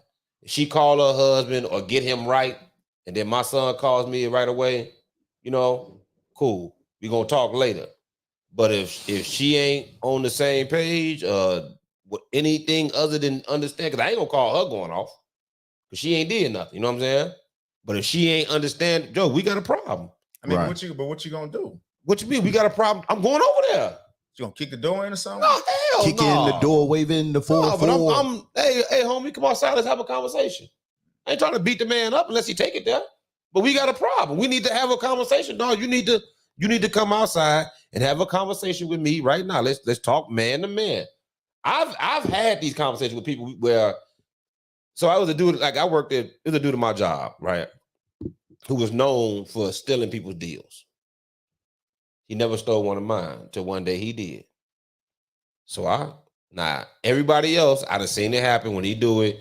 They confront him in the back in front of everybody. I don't like that. I don't want to have our conversation in front of everybody to see. I'm going to pull you to the side type person. So I walked up to him, say, hey, dog, let me holler at you. We go in the inventory room. I said, let me tell you something, bro. As long as I've been working here, you and I have been cool. Don't nobody else hear you and hardly fuck with you because of the shit you do. Let's stay cool. Don't take my shit no more. Yeah, that one-on-one conversation different. Yeah, we right here. And the inventory room door is like 3 feet of steel. If something happened, they got to unlock it before they come in here. But I'm not talking disrespectfully. Right. You just let them know you serious. I said, Joe, we've been cool all this. Yeah. That's why I said, instead of saying, I'll bust you, let's stay cool. You know, don't take my deals anymore. I'm not asking you because you dead wrong. We won't have no problems. Yeah. We gonna be good. Like we've been good all this time. If you take my deal again, our next conversation will be outside of these walls and off company time. You can take that how you want it, bro. Because I'm not the go to HR person. Maybe I should be. I'm going to catch you outside the building because I'm in sales. You literally taking money out my mouth. Right, with something like that. Yeah, like literally you taking dollars out my mouth. Fam, we not about to be cordial with this. But I have no problem confronting the dude one-on-one. Say, hey, if we got to be, I had a friend. Multiple times I've had dudes who was in the crew, but we cool, but we ain't tight like other people in the crew. Who said that they had an issue with me, I would walk up to a dude's face and say, hey, we good? That don't mean we got a box. Unless you want a box. But you that's nigga, I don't that like can be if you don't show me fake love. Fuck all this tension. Yeah, in the I got room that, shit. but you do know that can be intimidating. Bro, you got what the fuck you mean? I don't like That's on that them. He shit. said that's on Yeah, them, fuck that's all on this. them. Oh, it's tension in the I know. room. But You he's walking trying to by make it me, seem giving like, me the cold like shoulder. I ain't trying to be look- confrontational, but nigga, you That is you confrontational. it is Yeah, nigga, confrontational. let's get it on the table. Let's get it over. That mean we can't talk. I'm not trying to. We can't talk. Sure, you can. Yeah, so let's talk. Okay. Now, if you want smoke, it's smoke. But I ain't asking you for no smoke. I'm not threatening you. I'm not big. I'm not in your grill. I'm a privately. Hey, bro, me and you got a problem? You want to go have a conversation? Let's go outside. It ain't gonna be no, hey, let's step outside, motherfucker. Like, I ain't on that time. But I ain't see no problem. That's what niggas' problem is. They don't want to walk around the room, cold shouldering each other, half tension. Fuck all that. So you got a problem? Cool. Let's me and you have a conversation. We could probably figure this out and be cool after the conversation. And if we're not gonna be cool, we're not gonna be cool. Yeah. If you break it down like that, that's less confrontational.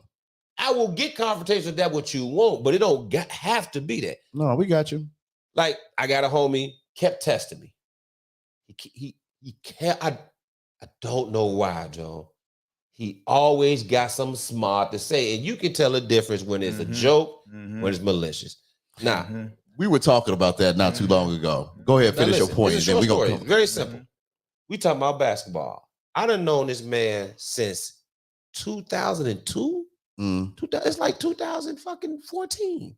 I ain't never heard this man talk about basketball in my fucking life. Texting or y'all? No, we all in my guy crib. Like 8, 9 of us. We over there drinking and shit. We do this on Fridays. Go over there, drink, watch the games, whatever, chill out after work. You know what I'm saying? So we talking about basketball, and all of a sudden, he a world-class hooper. Like, I done known you for 10 years. So anyway, all his basketball conversations directed towards me. How he'll bust my ass. So we go from, I've never known you to hoop, now you gonna bust my ass. Cool, whatever. He's stunned. He's stunned in front of everybody. He a stunner. Whatever. But when we get in the kitchen, he start pretending like he posted me up. I'll bust, but he actually bumping into me. So he ain't just saying it like, I'll bust your ass. Like he Pause. Whatever. We talking about I know.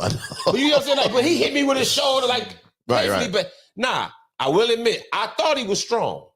I heard he knocked the nigga out, one hit a quitter once. He looked like he lift weights. Sure. I'm thinking he's strong. So I didn't push him hard because I'm thinking he got some size on. I gave him a little. So I'm like, man, go on, Joe. This nigga flew like 10 feet. I'm like, you doing all this and you like ass. So now this was a problem. Joe, you bringing me mad energy I did not ask for. I ain't returning none of it. Now you're physically fucking touching me. Like you bumping me. You knocking me against the cabinets and shit. Man, I bust Garnett ass. Man, when I saw this nigga fly across the kitchen, I lost my shit. Was he pissed? Was he pissed? I didn't push him hard, but I just expected him to be. I thought he was sturdy. No, what I'm saying, was he pissed? No, but he might have been. But his back was turned because he posted me up. Right. You see what I'm saying? So I'm like, so go with that bullshit. Yeah. But I'm just telling him to get the fuck off me. Man. So when he did that, I took off. I took off on him, right to his face. I'm like, Joe, I'm sick of this shit, G. This your boy? He in the crew, but I don't really fuck with him. Okay. And I've asked him multiple times, yo, if you got a problem with me, say something. He always decline. But now we face to face. You've been doing this for a good hour and a half. Now we in the kitchen, niggas drinking, you touching me. Like you escalating this shit. And I ain't responding to really none of it. Like I'm a little confused because I didn't know you fucking played basketball. You know what I'm saying? So I just say, listen, G, listen. I get in his face like, listen, G, you a little ass nigga. You been a little nigga ever since I know you. You always trying to measure up to me. I don't even be noticing your motherfucking ass. I don't know why you always trying to measure up to me. I don't even notice you in the room. This is a you issue that you got with me. Because you a little nigga won't be a big nigga. You ain't never gonna be a big nigga. What you think the issue was? Oh, I was just talking shit at this point. I'm trying to piss him off. But so I'm shitting on him. I'm telling him you a little ass nigga. You go, we knows the nose. I'm like, fucking not, nigga. Like you. So I get done talking my shit, and all the niggas standing around looking. So my guy walking the road, he's like, what the fuck going on? This nigga got his hands like this. I don't even notice it. I'm like, oh shit, he want to fight. I'm like, fuck it, I'm with that too there. You know what I'm saying? Like, Joe, I'm with it. Either way, I'm with it. We can talk like gentlemen. Or we can get into some gangster shit. But I don't never initiate the gangster shit. Because if I just say, Joe, you got a problem with me, Joe, let's go outside and have a conversation. And if when we go outside, you get tough, you get tough. Hey, it's funny. Me and Terrell and I, it's funny Joe, because I've done this shit a lot. But why you got to go outside? Why can't you just Why you invite him outside? Because I don't want to talk in front of people. Okay, I got you. My man at work had a problem with me. I said, let's go in the office and hash this out. As soon as we got in there, he got on gangster shit. I stopped him dead in his tracks. I said, hey, dog, don't talk to me like that. You know I'll fight you. He know me from the crib. He know how I get down. I know how he get down. He ain't scared at all. He do this. He get busy. Right. But he know I said, you know I'll fight you because you will fight me if I talk to you like that. So let's not do that. You know what he said? My bad, you right, G. Had a gentleman conversation. I know another homie called me a bitch. Called me a bitch on the internet. Facebook, fantasy basketball shit. Called that nigga immediately. Don't talk to me like that. We gonna fight. You know we gonna fight. I ain't gonna back down. You ain't gonna back down. We gonna fight. Let's not do that. You know what he said? My bad, dog. We chopped it up. See what I'm saying? It ain't gotta be no fight, dog. Nigga just be scared to come to a nigga and be like, conversation.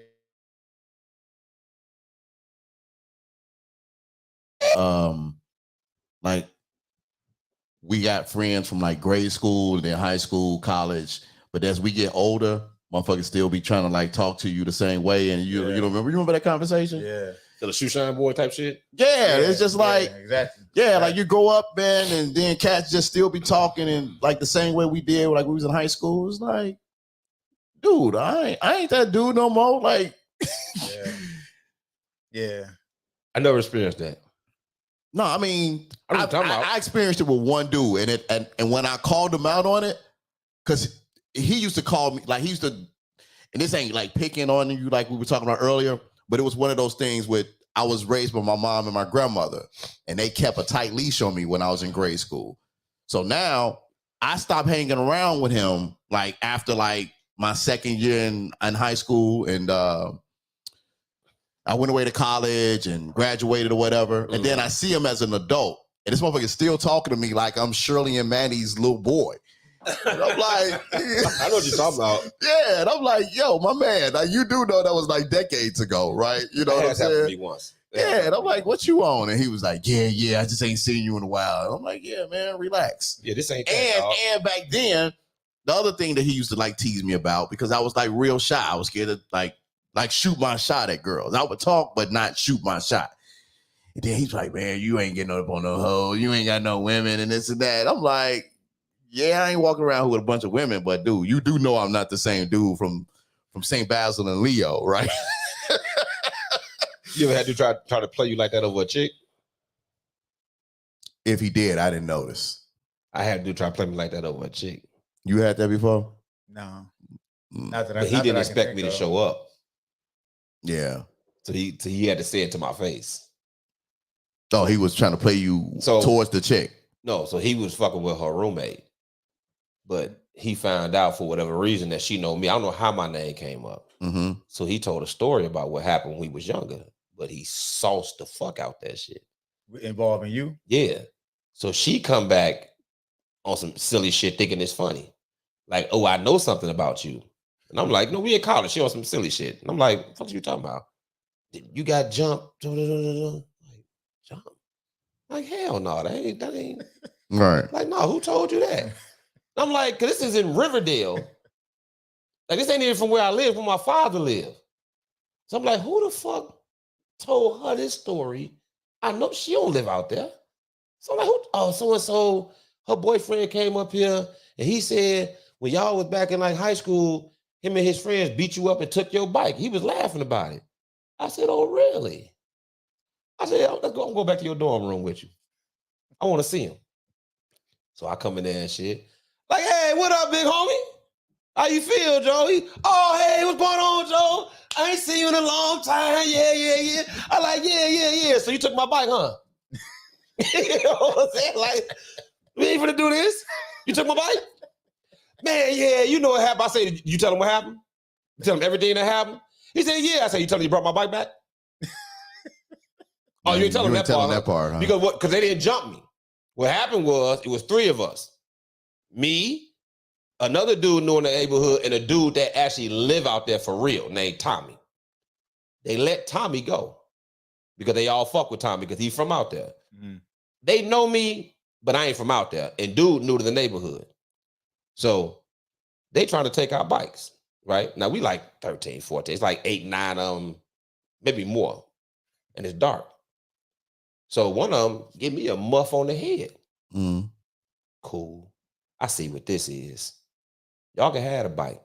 I'll be back because I got a big ass brother and a father. I told Buddy, come on. He want to stay at Joe. You by yourself. It's 9, 10 niggas out here. It's at night and we in their neighborhood. We like 7, 8 blocks from the house. Like, nigga, you ain't what you finna do. You didn't know these niggas. You knew. He don't leave. I tell it, I say, fam, and I didn't run. I walked. I said, let's go, dog. Let him have that bitch. We gonna come back. I said out loud. He stayed. That's on you, dog. I walk off. They don't chase me or nothing. They didn't chase me. They just let me leave. I go get my brother and my father. We catch the motherfuckers in the gangway. They take off running. Brother and my father jump out the car, chase them. I got a couple of them pent up by the doorway. They cop it, please. We ain't do shit. We ain't do shit. My brother big as shit. My brother like 6'6", fucking 300 pounds. All-American defensive tackle in high school. This ain't no little nigga coming after them. My father, a decent-sized nigga in shape, and then it's me. I ain't big, but I ain't little. So they cop and plead because they scared. My father, when he pulled up on, he tried to run them over. Damn. Father gonna play. So while my brother out chasing niggas, we looking for my brother now because he just ran off on his own. We in the car. Here come the nigga that's in the room with me right now, whip my bike out the gangway. Hey, it wasn't me, Joe. It wasn't me. Here go your bike back. Damn. But now he in college. Can't tell that story. Hell no. Nah, I ain't lay no hands on nobody and he ain't touched me and nobody. Now, they black Buddy eye. And he never got his bike back. But that ain't what they did to me. So I'm like, you stunned for Shorty, telling her you and your guys done jumped on me and embarrassed me so you can look good in front of her roommate like you are just that type of nigga. When actuality is you actually the one who walked my bike to me, talking about it wasn't me and gave me my shit. Cause he thought Joe, them niggas was terrified, Joe. My brother's a fucking big ass nigga, Joe. When he jumped out that car, they thought a monster was coming at their motherfucking ass. Them niggas was jumping gates, and like I said, I ain't touched nobody either. I was just screaming and talking shit. Did he apologize when you saw him? Yeah, that nigga, he walked the bike to us. We didn't even see him. No, he come out the gangway flagging us down because he see us riding around in the car. He hey, here go your bike back, Joe. It wasn't me, my nigga. I ain't do what you wear. I gotta run my bike home. My brother come out the gangway. My brother tired. Man, I ain't catch none of them niggas. He see him. It wasn't me, Joe. It wasn't me. They know my brother is. We all hooping Riverdale Park. I'm saying, nigga was trying to little nigga me. How old is your brother? Only 2 years older than me. Oh, okay. But he just a big giant motherfucker. Right. He playing the NFL. Yeah, he a big dude. He 40. My brother, I'm 44. He'll be 47 this year. I'll be 45. Yeah, he just a big ass nigga. But that's what I was saying. Motherfucker tried to do what he did to you, but he did it for a chick. Mm-hmm. You know what I'm saying? I guess he just expect me to come in the room and show up and like, yeah, I'm here, nigga. Fuck out of here. But I ain't trying no fighting energy. It was just awesome. Tell a story now. That's still fight energy. No, it's not. Cause I was laughing.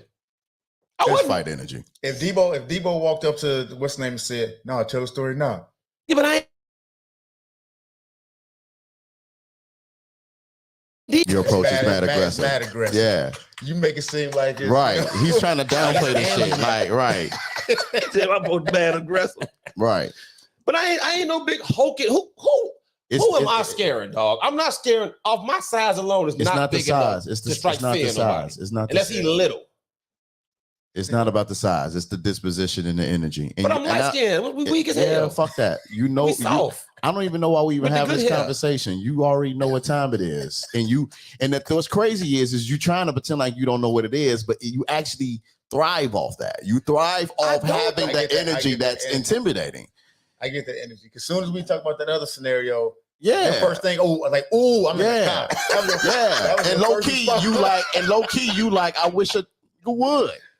Yeah, but it ain't no buzz, dog. I mean, you could. I'm more calm and level-headed. Yeah, it's level-headed. I worked security for 10 years and never had nobody swing on me. I'm clearly more calm and level-headed. Yeah, but everybody have heard those stories, and even in those stories, I'm just with the shit. It's like you're giving, So here's the undertone the undertone in what you're saying is like, listen, I'm going to help you out, and I'm going to give you a chance, right? Because if you don't, like taking, so you can sit here like at least you can do that with anybody else. But for me, I know what time it is. I know you really It's like, listen, the undertone is you don't want this heat, so I'm going to help you out. I don't Do that. that. Okay. Moving on. I think I'm nicer, and I just be like, "Hey, dog, you know." Yeah, you seem to have a but a part of you low key is wishing even that. that's aggressive, right? You still get off So that energy. wait a minute. So hold on, we're gonna move on, but I got it. So how do you approach someone that that you know has an issue with you, but won't say it? You just let it be. Today? Period. Yeah. Today. Today, yes. But somebody you see all the time. I say, okay, we all got a crew of friends. Yeah. But everybody in that crew, you ain't the tightest with. If it's 6 dudes, you may be tight with 2 or 3. 2 others you cool with. One of them, that's just your man. He just part of the crew though. But he ain't your man, but he part of the crew. Right. You got an issue with him. You see him all the time. Y'all go to the bar, watch the game, whatever. He be at the barbecues, the birthday parties. You don't hang out with him one-on-one, but he a part of the crew. You got a problem with him. It's tension. I got a problem with him. He got a problem with you, and it's tension when y'all hang out. You see the cold shoulder. You see, you know what the tension is. You know what it's tension. So me being who I am, I'm really non-confrontational. So you ain't saying nothing? No. I'm not saying that. But if it's that big of an issue and it's noticeable, I'm gonna pull the brother man to the side because realistically, it's probably some misunderstanding. So how's that? Nigga, that don't sound the same. Like me delivering it in your energy, completely different. It is complete. And not only said brother man. That's why I said brother man. His sound like R&B music. Yours sound like trap music. Your shit sound like drill music. Your approach is like drill music. This is R&B right here. Right, my shit is neo soul. I'm approaching you with some y'all sage. doing your boy wrong, G. You doing you wrong. You know what time it is. It's normal to him, dog. And I'm mad at trying to insult our intelligence like we don't know. Like I don't think I do that. I don't think I do that. I only do that when it's warranted. No, I ain't gonna never act like I have aggressive. I don't feel like my energy aggressive. I feel like I'm direct. I'm not playing with you. Yeah, see how he just pivoted real quick. Hey man, move on, man, because you are not convincing. How you in sales and you can't? How you in sales and you can't even convince us that it's not that? You're awful. Even when you try to fake it, dog, you can't do I got it. an issue with you, and I come up and I be like, "Hey, real dog, let me holler at you. Talk to you outside." We got to go outside for look. What we got to go outside for? Because anytime you tell a cat, let's go outside, that in itself, to fight. That's normal to you. That in itself, let's take it outside. Let's go outside. Hey, because in his mind, he ready to go, man. No, I'm not. Yeah, I want. That's what he want. Low Ready to go. You in private. Room. You can take a few steps over. Let's go another room then. Because you're fighting the room. This mark a bucket bull in the China shop. Debo. No, I'm just saying. I just don't like that fake. Like, so you know you got an issue. So what if it's like your boss at work? No, I'm just asking. Like if it's your boss at work, you just eat it. You just have to deal with it. I know that'd be burning you up. So if your direct supervisor, not the. I'm trying to think. If my boss at work don't like. I have done that. And you done what? You asked him to step outside? No, I said. Hey man, at lunchtime, I need you to meet me at. No, I said we got to have a meeting. Okay. I said we got to have a meeting. We need to. See, even the way you just said that was different. That has different. This dude energy. never met me in his entire life.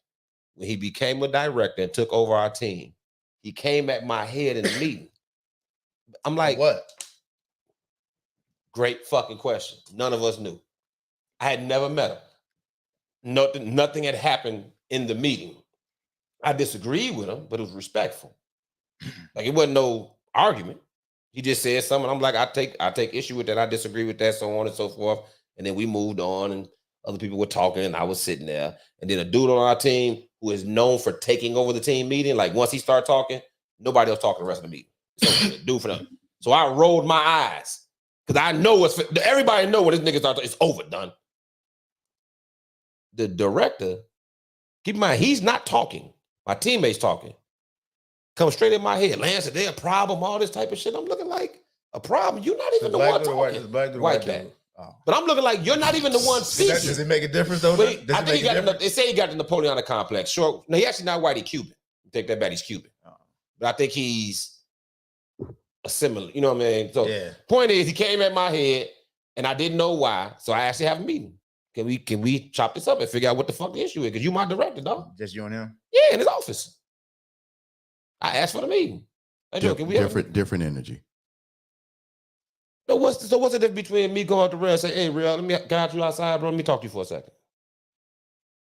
I think you want to scrap. Just because I said, can I holler at you outside? Can I talk to you for a second? Yeah, I think some. You probably think that because you got heat with me. Then when we get outside, I'm like, hey, Joe, I feel like you got some type of issue with me, Joe. What's going on? We got a problem? Is there beef? What's up? That's I want to whoop your ass energy? Yeah. Because it's almost like if we so even the way I said it just now, you felt that was whoop your ass energy. Because I would be like, what you call me outside for? Like you want to fight or something? I'd be like, that's what I would think you was inviting me outside for. And I would answer, I called you outside so me and you could talk man to man in private without nobody else in our business. Because I feel like you have an issue with me and I would like to resolve the issue. And I said, no, I ain't got no issue with you. What make you think that? Oh, then let's go the fuck back inside then, nigga. I clearly misunderstood you. I just walked away while you was talking. Oh, then I ain't gonna do nothing. You be like, all right, whatever. But no, because now I know you a hoe ass nigga. Why is he? Because you lying. Oh my gosh. No, if he say no, I ain't got no problem with you, and then just walk the fuck off. Yeah, and turn and walk off. That ain't how niggas actually ain't got no problem with you. Because if we supposed to be cool, you be like, man, I ain't got no issue with you, dog. We good. You called me out here for this? Yeah, but I just told you because I said I want to talk to you in private. I don't want nobody in our business. You know, I don't have a problem with you. Huh? No, I don't. And I'm like, okay, well, I thought you did. Turn around and walk away. Right. See, and that's why I know you be lying. This nigga do got a problem with me. You a whole ass nigga. Just sucker say it, dog. Because if you did, because a nigga pulled me outside, I'm like, dog, I ain't got no issue with you. I don't know why you thought I did, but I don't. Right. Y'all gonna get to the bottom of it. I would just, and if he'd be like, okay, my bad, I thought because of so and so, like it would be a conversation. Read what Ahmad said. Who? Ahmad. Go outside and what do you say? Go outside and pull up to the side, two different things. And pull you to the side. So what are you saying? I think what he's saying is that's what I'm saying. Because I said outside. So it's a pull me to the side approach. Yeah, let's go outside. It's like I'm ready to. It's confrontational. So if I say, hey, dog, can we holler at you over here real quick? That's different than saying, completely different. Completely different. Completely different. Completely different. Okay, completely different. I didn't realize my verbiage was. You see that? Do you see that or no? I mean, I get too soft. That might be too soft for you. Now we going outside. No, we can go outside. Because if you came up to me and was like, hey, dog, let me holler at you. Let's step outside for a second. Like, all right, come on. Yeah. And I guess it got to, Now, if it's a nigga that I want to fight and I feel like if it's already there, yeah. But if I know we got a beef and it ain't serious like that, let's step outside. What's up, dog? Yeah, you pull me to the side and be like, hey, man, you got beef with me?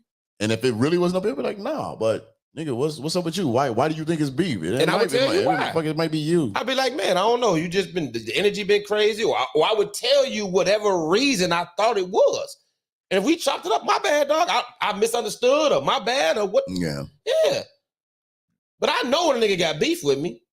I can tell. Like I say, with Mars cracking jokes. Matter of fact, who said that? That was, I thought it was my other guy, Mars. I got into it with one of his guys. And he would crack insults and pretend they were jokes. Yeah. And you can see it. You can see it. Like you ain't even really trying to be funny. He do it in front of people. Well, for instance, I'm having a conversation with my homie and his wife about relationships or something. So my homie called him over. Now he know me and him. He knows that dude got an issue with me. This is a dude I went out with at the house on the basketball shit. Yeah. This is after this. So in my mind, I already got a little beef. So no, in my mind, I'm giving you ample opportunity to say whatever you want to say with me back then. You didn't take the opportunity back then. We shouldn't have no problems. You had the floor and everything. Your fist was balled up. You could have did whatever you wanted to. You didn't do nothing, so we should be cool, right? You ain't do nothing back then? Right. Am I that crazy to think that? No. Right. So we talking, as soon as he invite dude over, first word out of his mouth. Oh, Lance don't know shit. He's stupid. The fuck? Damn. The conversation wasn't about me. That still bothered him. And I'm looking like, hey, when he drew them fists that time, Joe, even Buddy's wife looked at me like. That would have made me laugh, by the way. How was he posing? Like this? Yeah, that would have made me laugh. He was down there with his fist balled up, and I didn't. That would have made me laugh too. Over that, man. That's why even his wife looked at me like, what the fuck? Like, how in a conversation about relations do you just pick me? PTSD, dog. When so I told Buddy right then and there. We in my man's house. So I wanted to be respectful. PTSD. But he always got something to say. What I'm saying, he always got something to say. I just started calling him out. I told him right in my man's house. I say, listen, fam, don't say shit else to me. Period. See. I say, See what I'm fair. saying? You done just. So We weren't even talking about me. Is this the He aggressive didn't even, approach? matter of fact, he wasn't there for the conversation to even know the tone. But this the pull me to the side approach, or is this? No. We beyond. We're going Y'all past outside. that, Nigga, okay. you just walked All up and introduced yourself by calling me dumb. Yeah. On some conversation you ain't even heard none of. They just came to He you was- and said, "Hey, what you think about this?" So you ain't even heard my opinion yet. He was ready. He was ready. Red. Oh, he was He so was ready. ready. My guy might have said Lance said this, she said this type shit. Yeah. And maybe that's why he Lance dumb. Yeah. So I He look was ready. and I just say, let me tell you something, bro. I say, you better watch what the fuck you say to me, because the next time you say something crazy, it's gonna get real uncomfortable in here for you. Think I'm playing. I say something else to me, it's gonna get real fucking uncomfortable in this bitch for you. And if you want to talk about it, we can take it the fuck outside. Now that's what the invitation. I meant that shit. And motherfucker say, what the problem? Ain't no problem. What the But he problem talking is crazy, and I'm just letting him know that he has the option. If he want to keep it going, keep talking. Then he walked off. Oh yeah, I know, nigga. Cause now I'm pissed. Oh, he straightened up at the Fam, time. I told my man I ain't gonna disrespect your house, but he gonna come outside if he got something else to fuck to say. Cause we done did this already, G. You know what I'm saying? Hey, you asked me the question earlier. When was the last time you had a fight? Long time ago, 1998. Don't want another one. That was almost a rhetorical question. 1998. I can tell you exactly where, when, and why. That was almost a rhetorical question. I don't want to fight either. I don't want to fight nobody. That's why, I be trying. That's why when y'all say it's confrontation, I'm gonna stop. If I have it happen again, I'll make sure I won't say outside. I take instruction well. Got charged somewhere. I'll say, hey, Not close. can me and you rap for a second. Me and you holler for a second. That'd be better. Yeah.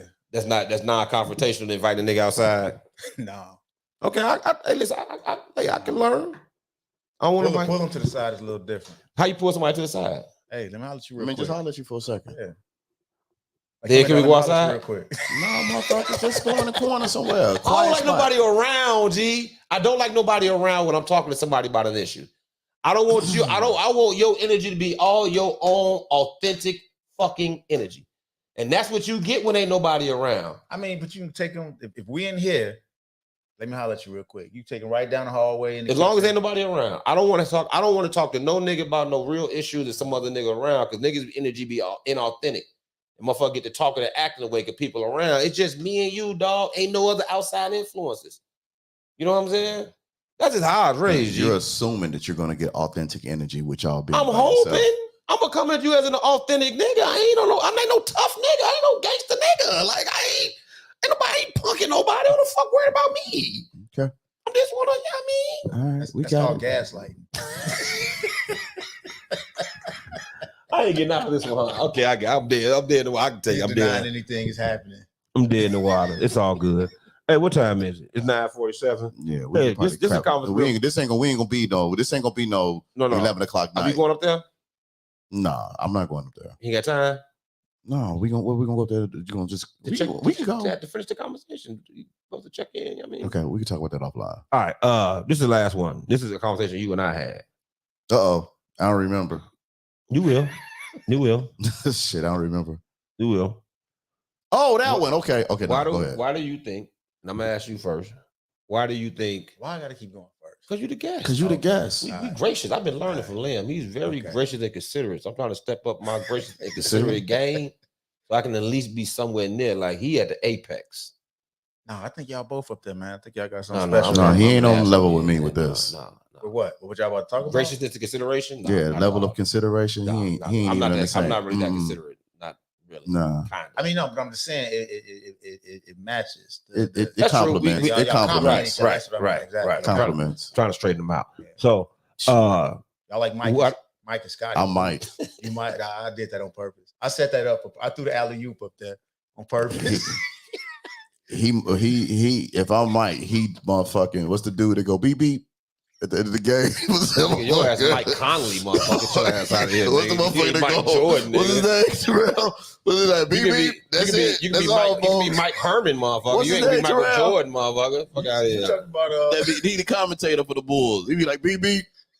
When the game was over with the Stacey Bulls King? win. Stacey King. You Stacey King, motherfucker. I'm Stacey King. Yeah, motherfucker. Get That's your who you are. Dickie Simpkins face ass up out of here, Stacey nigga. King, motherfucker. Fuck out of here. John Hey, Hanson Dickie face ass up out of Simpkins, here. So listen, this is the question. This is the last one of the night. Is the question. In your opinion, do you think women do the things that they do to look good, aka makeup, weave, body enhancement, all that, primarily for themselves or for men? Or somebody or something else. And you can take it off women because I think men do the same thing, actually. I think the shit that we do, buying cars, the clothes, all that shit, I think we primarily do that shit, like the stunting, the Gucci, for women, not for ourselves. So answer both. One for the men, one for the women. I think that this probably come off horrible, but I think that women primarily, like when you putting on all the makeup and you put BBLs, when you're doing all that extra stuff, I think you're doing it for attention.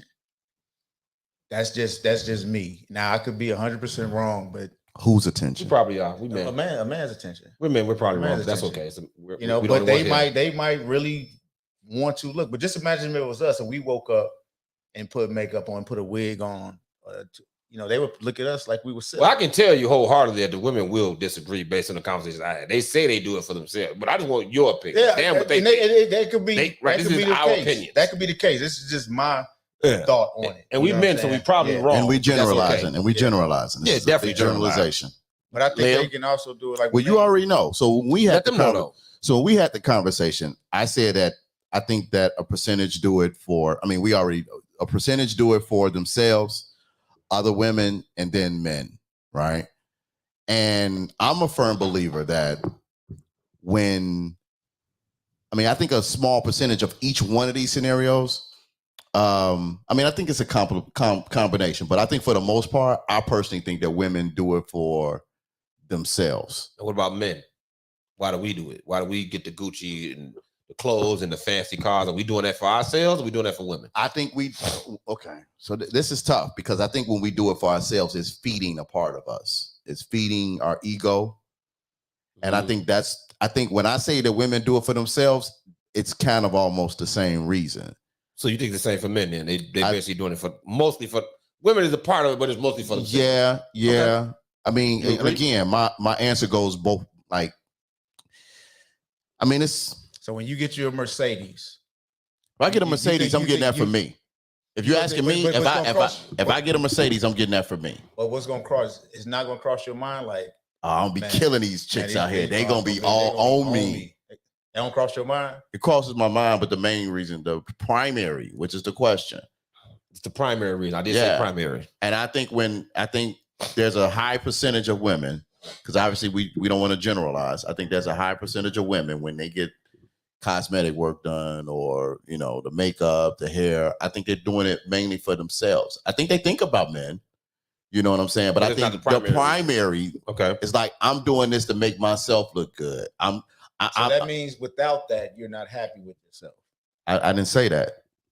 So why are you doing it?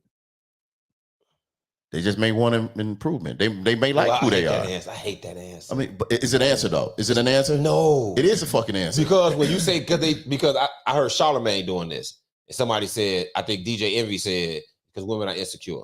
Charlamagne's response is maybe it's not because they're insecure, maybe it's because they just want it. But what that doesn't answer is, why do they want it? See what I'm saying? It's not an answer saying somebody just want to improve it. No. So I can like who I am. If you want to improve it, then you're not happy with it. Not happy with it. If you're happy with it, then you wouldn't be seeking to improve it, would you? No. So then you're not happy with it. So then you can see why someone would think insecurity, but can they be happy and be okay with it? If they give it to me again. Could they be happy? Could they be okay? Could they be happy with where they are? They okay? And still trying to improve it? Yeah.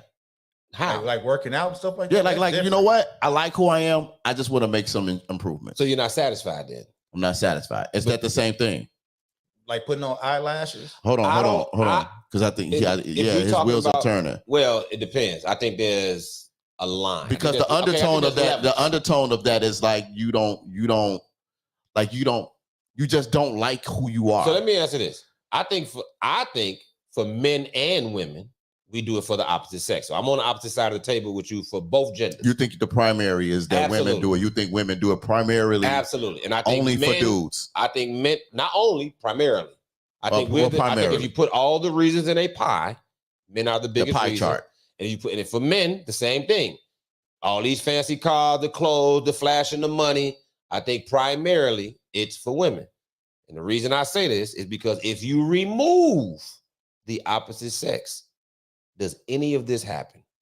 If you remove men, are women still getting surgery and wearing makeup and all that? And if you remove women, are niggas still out here flossing, trying to have the fanciest cars, the flyest clothes, and all that type of shit? I don't think so. So that means it's the main thing then. That's what I think. He disagrees, but that's what I think.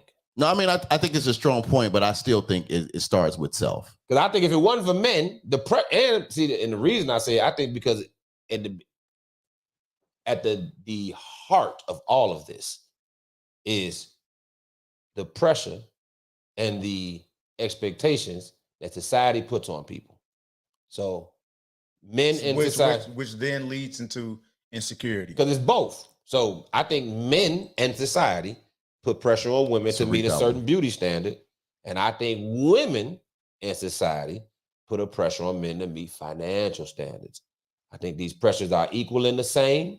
I think they're doled out in the same way through media and social media and music and movies. Like I always hear women talk about the pressure on women to look good. I say, name me a TV show or a movie where there was a successful man that didn't have money. Yeah. If he was successful, he had money. Period. You've never seen a TV show where a man was successful, but he didn't have no money.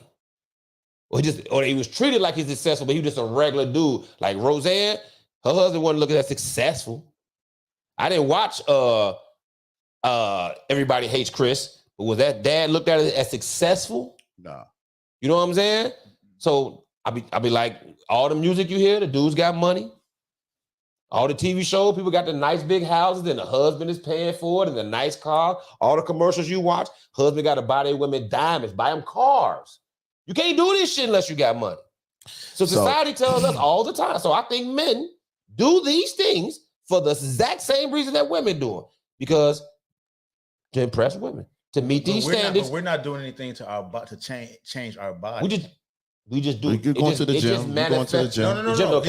He's talking about buying cars and flossing. It just manifests. It just manifests itself differently because women ain't as concerned with our bodies like we are theirs. So our pressure on them is to be beautiful.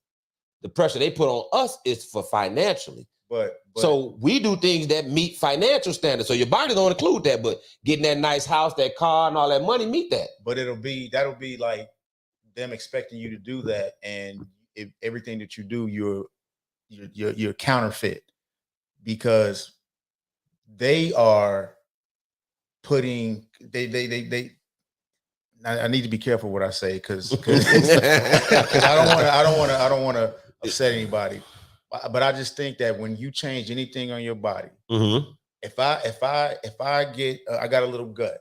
Okay. So if I get a wrap and put it around my stomach to pull my stomach in to make you think that I have this flat stomach. Okay. But then when we are relaxing and chilling, I take that thing off and it just fall out. Okay. I'm not happy with my stomach. So agreed. Right? That's what you're saying indirectly, that you're not happy with. I'm not happy with my stomach. Sure. You know what I'm saying? And so it's different working out, losing that stomach naturally, whatever you have working that naturally versus faking it. And you hear it all the time. Most men, they like natural women. Right? I'm not saying that men don't like. I think most men do. With weed or whatever. Yeah, I'm not saying they don't, but I'm just saying you ask the average guy, they're going to say, I'd like my woman to be natural, right? And so when you do that other stuff to it, it just comes off as, to me, a little bit of insecurity. If I put a toupee on my head because I can't grow hair right here, and I put a toupee right here, I think it's definitely insecurity. I agree 100%. It's People like admitting it. I don't want you laughing at my head. I think Beijing is insecurity. What's Beijing? Just to make it dark, make your beard darker and all that. Oh yeah, I would never put that on, man. I almost feel that way about. I know people do it, but like hair dye. Listen, I told you I'm a Neanderthal. I feel as no, men, you're not. I am, because I don't feel men. I don't feel men should do anything artificial to look good. That's for women. To me, that's a feminine thing. Man, Men, if you want to look better, do whatever make you happy, man. As long as you ain't hurt nobody, do what the fuck make you happy. Ultimately, man. do whatever to make you happy. But I have an opinion on it. I just ain't gonna tell nobody don't do it because of my opinion. Yeah. But my opinion on the subject is, when you as a man start doing artificial stuff to yourself to make yourself look better, you are taking on feminine things. That is what women have always done. But is men, it insecurity for them? It definitely insecurity, but as a man, we get haircuts. We get in better shape. We dress better and wear cologne and stuff like that. Like, dude, you dyeing your hair and shit? And are you a man? It ain't what we do. Now, it ain't new. Hair club for men, all that shit been around forever. We gotta be careful putting ourselves in boxes, man. I can have I'm just saying overall, that statement is like one of those statements. We got to be careful putting ourselves in boxes, because when we do just say that men do this and men do this, and if you don't do this, and I mean, obviously there are certain things that line up with that, but when we just so free with that, yeah, motherfucker, you want to dye your hair? Cool. I'm not gonna judge you and be like, oh, nigga, you on? I ain't gonna say nothing to you either, but I just told you my opinion. I ain't finna. When you go do it, I ain't. So let me ask you this: Do you start like? So if you knew a dude was dyeing his hair, do you treat him any differently? Even though in your brain, you're like, this mark doing shit that women do. No, I don't give a shit. Okay, that's just shit you entertain in your mind. Opinion. That's just stuff you entertain in your mind. It's my opinion, and I don't. It's not an opinion. The answer is yes. Whatever you want, however you want to phrase it, entertain in your mind. It's just my opinion. I don't. What were you about care. to say? I'm sorry. No, never mind. I don't. No, I want to hear it now. No, it's about that community. Me and him was having. Okay, so you see what Ahmad said. What did Ahmad say? He was like, I think they do it for no pause now for other women more than anything. They're constantly competing with each other. How many times have we seen in reels and videos? Oh, I'm about to be killing these hoes tonight. These bitches gonna be bad. And all this. And where are they usually going when they doing that? Someplace where around each other, around men. Yeah, men are there, but I don't think the mindset is about the dudes. You think women do that when? Well, listen, I could be wrong. Let me say that out. I could easily be wrong. This is just my opinion. I probably am wrong, but I said, do you think women go on a women's retreat and they wearing they weaves and they long eyelashes and they makeup every day when ain't no men around and all that? Let's say they go on a women's retreat for whatever reason. It's 30, a girl's getaway.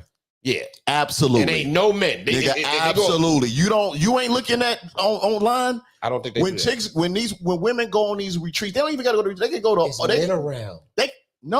No. I've seen several videos on, and maybe they're just doing it for the gram because they know they about to be online. But who they with?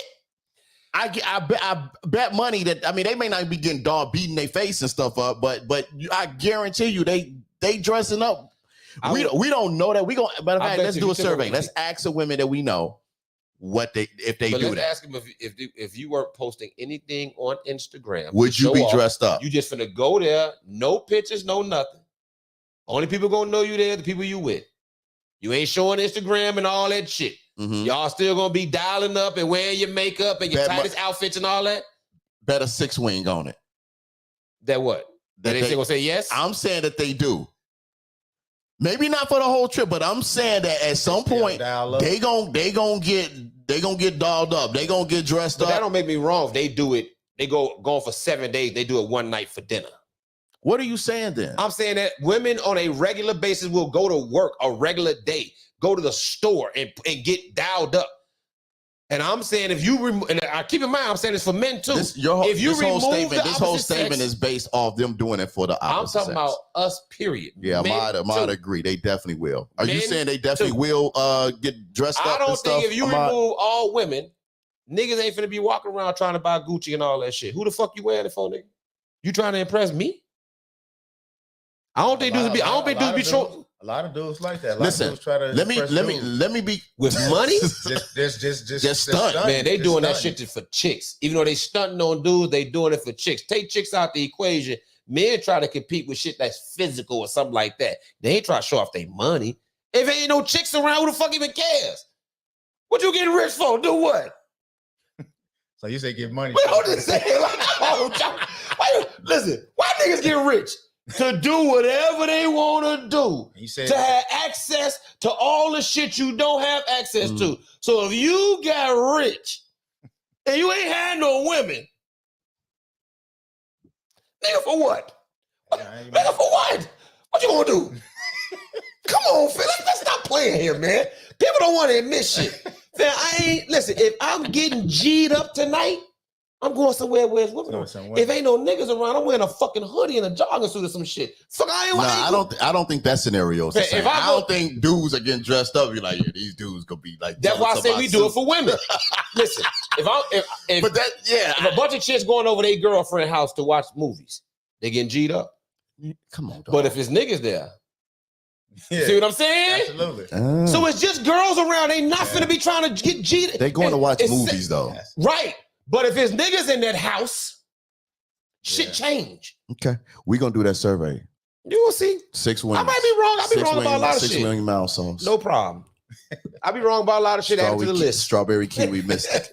Strawberry kiwi mystic. Get your 1985 ass. Who the fuck drinking mystic? Them shit still around. Yeah. Your hood corner store, Vintners, hot chips eating ass. Might no fucking mystic. Mark said Vintners. Well, that's how you had a mystic. A mystic? He didn't say a Snapple, a mystic? It's been a couple years. You'll get your twisted tea face. Twisted tea. What they used to call them shits? The tea. No, the drinks that was mixed with. Oh, I forgot what they call. It don't matter. Let's get the fuck out of here. It's late. It was a drink my homies would drink all the time, but it was like multiple flavors. It was twisted something. I can't remember. Was it alcohol? No, he made it alcohol. Hey, so before we leave again, man, thanks, cuz, for coming on, man. Yes, Love sir. you, man. Promote your thing one more time. I know you busy, man. Where can if people are interested? And I like the series about the series. It's a lot of good messages in there. That's the one you read. Dude, I almost had a flashback from 55th Street. I was gonna say something like, "Yeah, I read it to your." Damn, you went to my mama, Joe. Damn. That's how we used to do it. Yeah, That's what we on. I was reading it to your mom's while we was watching this. Like, while we was intelligence, though. You stopped yourself, man. Yo, it's real. You know how we used to be, man. Yourself, yeah, dog. man. As soon as the camera go up, hey, Lynn, let me talk to you outside. Let me go rap with you real quick, my man. man. They'll be like, nope. Talk to me right here in front of everybody. Hey, what are you doing? Hey, what if that was somebody's response? Man. That's like this kryptonite. That's like last. Hey, what if you like let me holler at you outside? He was like, nah, you got to talk to me in front of everybody else. Hey, yeah. Hey, I told you I had a dude pull up on me like that at Bocce's. I ain't gonna go into the story, but he was like, hey man, let me holler at you for a second. I'm like, yeah, what's up? He was like, nah, not right here outside. I'm like, all right. I told my boy, like, I'll be back. I gave him the nod and we went into the vestibule and he was talking to me about some shit with his cell phone. So did you think he was about to fight? Did you think he wanted to fight? No. I'm gonna tell you this. Let me tell you the story real quick. He first of all, what happened? He damaged his phone. This was some stuff for work. I work for AT&T. I hate to even plug them right now, but yeah, me too. But I'm gonna tell this story real quick. So, dude pulled me to the side and was like, "Hey, man, blah blah blah about my phone," and in my mind, because of the loss that I had through this, I was gonna find you and whoop your ass. That's what he said to you. That's what he said to me. So I'm like, he over here. He about to have an asthma attack. Yeah. Joe, you can't talk to me like that, Joe. So let me. How you assume you can get the job done, nigga? Hey, nigga, we heard a whole hour of you saying we know what you would do. Okay, so we ain't about to go there again. He went to camp and everything. Shit. And let me finish my story because I know how you get. So when dude said that, he was like, "Hey, man, listen, I think you a cool dude, man, but I ain't gonna lie. I felt like you did me wrong. I ain't about to go into all the details. I felt like you did me wrong." And I was like, "No, dude, I'm sorry that happened to you, man. I mean, obviously we ain't on work time, but I'll holler at you tomorrow and I'll try to rectify it." And he was like, no, I'm good now, man. I'm good. I had to go to Apple, blah, blah, blah. He's like, but I'm gonna just tell you, when it first happened and when I lost a lot of business and this and that, I was gonna find you and beat your ass. And I'm like, word? I'm like, over a phone? And he was like, yeah. And I'm like, yeah, I think that's a little extra for a phone. And then he was like, if I'm gonna be real honest, I was actually thinking about doing more. So I'm like, you know what? Like Man, what? hold on. I'm like, at this point, I'm like, you know what? At this point, yeah, this conversation is over. And he's like, no, man, it ain't like that. But he felt like my disposition changed because I'm taking that as a threat. So I'm like, hey, you know what, man? At this point, Was that a threat? that's a big threat. Huh? That was a threat? Nigga. So hold on. So at my point, hold on. Because this is my story, nigga. Don't be trying to take my story. He about to go into the whole character. There. He already there. Right. What's up, Mick? That's my cousin, Mr. Terrell Duffin. So here's the thing. The first thing when he was like, yeah, man, I was going to find you and whoop your ass. The first thought in my mind, like, really? Over phone? The second thought was, what makes you think you can whoop my ass?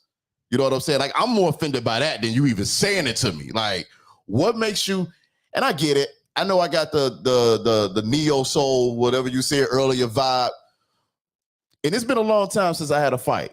But dude, you don't just threaten me. And this dude probably would have got this work. Like, just, yeah. So I'm like, man, at this point, yeah, this conversation is over. And he's like, no. I mean, you heard what I said. This conversation is over. And I walked away.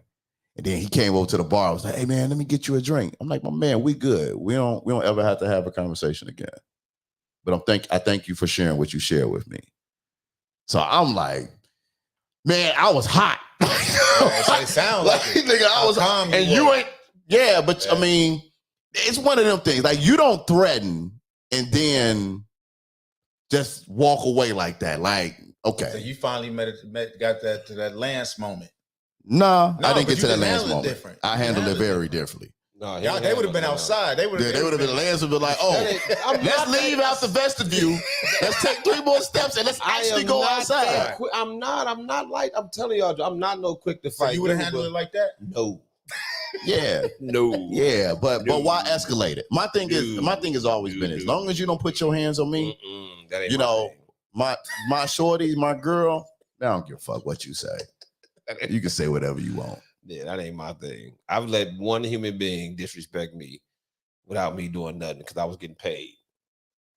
And you pretty bound, man. And I you kind of like me in a sense. I think like you would have responded similar to how Lynn responded. I mean, nothing wrong with the way he responded, but you would have responded similar to that. I would have asked him what he meant. Like, what you mean you whoop my ass like that? It would have been like, it wouldn't have been like, let's go outside. Like, what you mean? In my mind, it didn't matter. You're not gonna do it. See, I would have told him. Then I'd have been done with it. Yeah. But I think when you start having a conversation around it, you let that person get it out, especially if it's at that point. Now I see how you rolling. Cool, I'm out.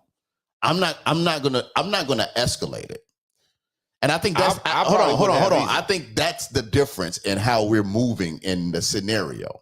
Who? The scenario Why earlier. Y'all keep assuming I'm gonna escalate it. Nigga, everything you do is escalated. No. Whether it's pouring kerosene on it or blowing the fire that's already lit. I'm gonna take control of the conversation. Escalated it. No, I'm not gonna threaten him back, but I'm definitely taking control of the conversation. Like, and you think to take control of the conversation? You think to take control? Nigga, you done talking? You gonna you got look.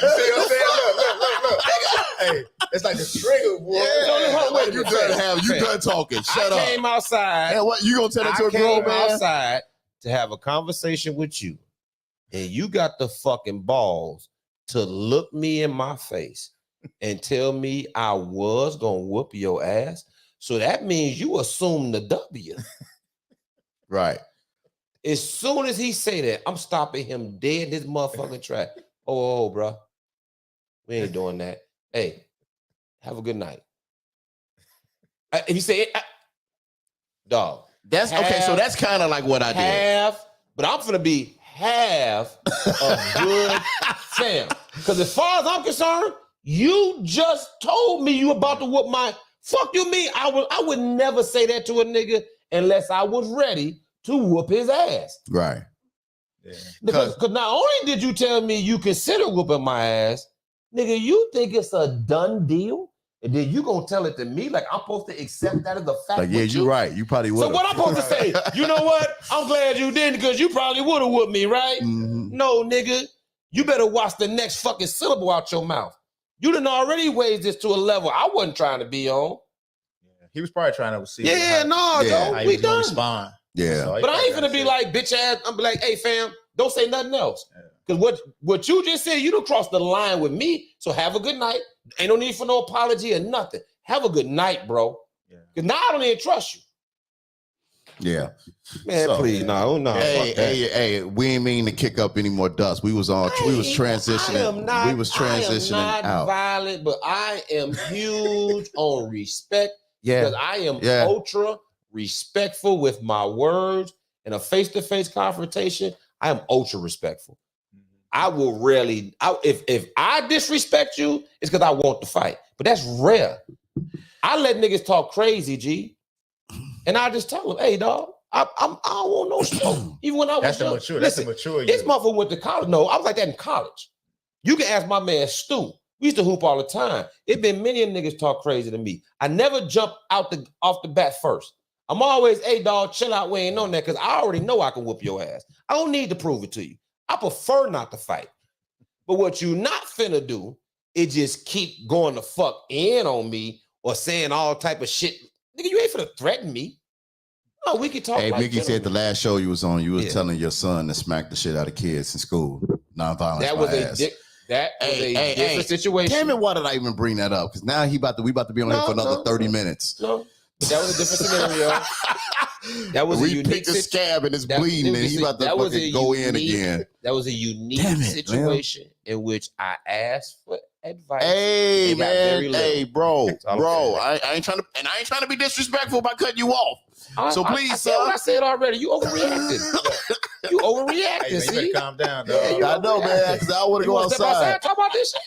You go outside. I got goons around here in Matson. This ain't Broadview. So they roll off the tongue right. I got goons in Matson. Yeah, and anything behind Broadview. Hey, but no, for real. Cuz thanks for coming, man. Taking time out your night, man. Tell the people where they can find the merch.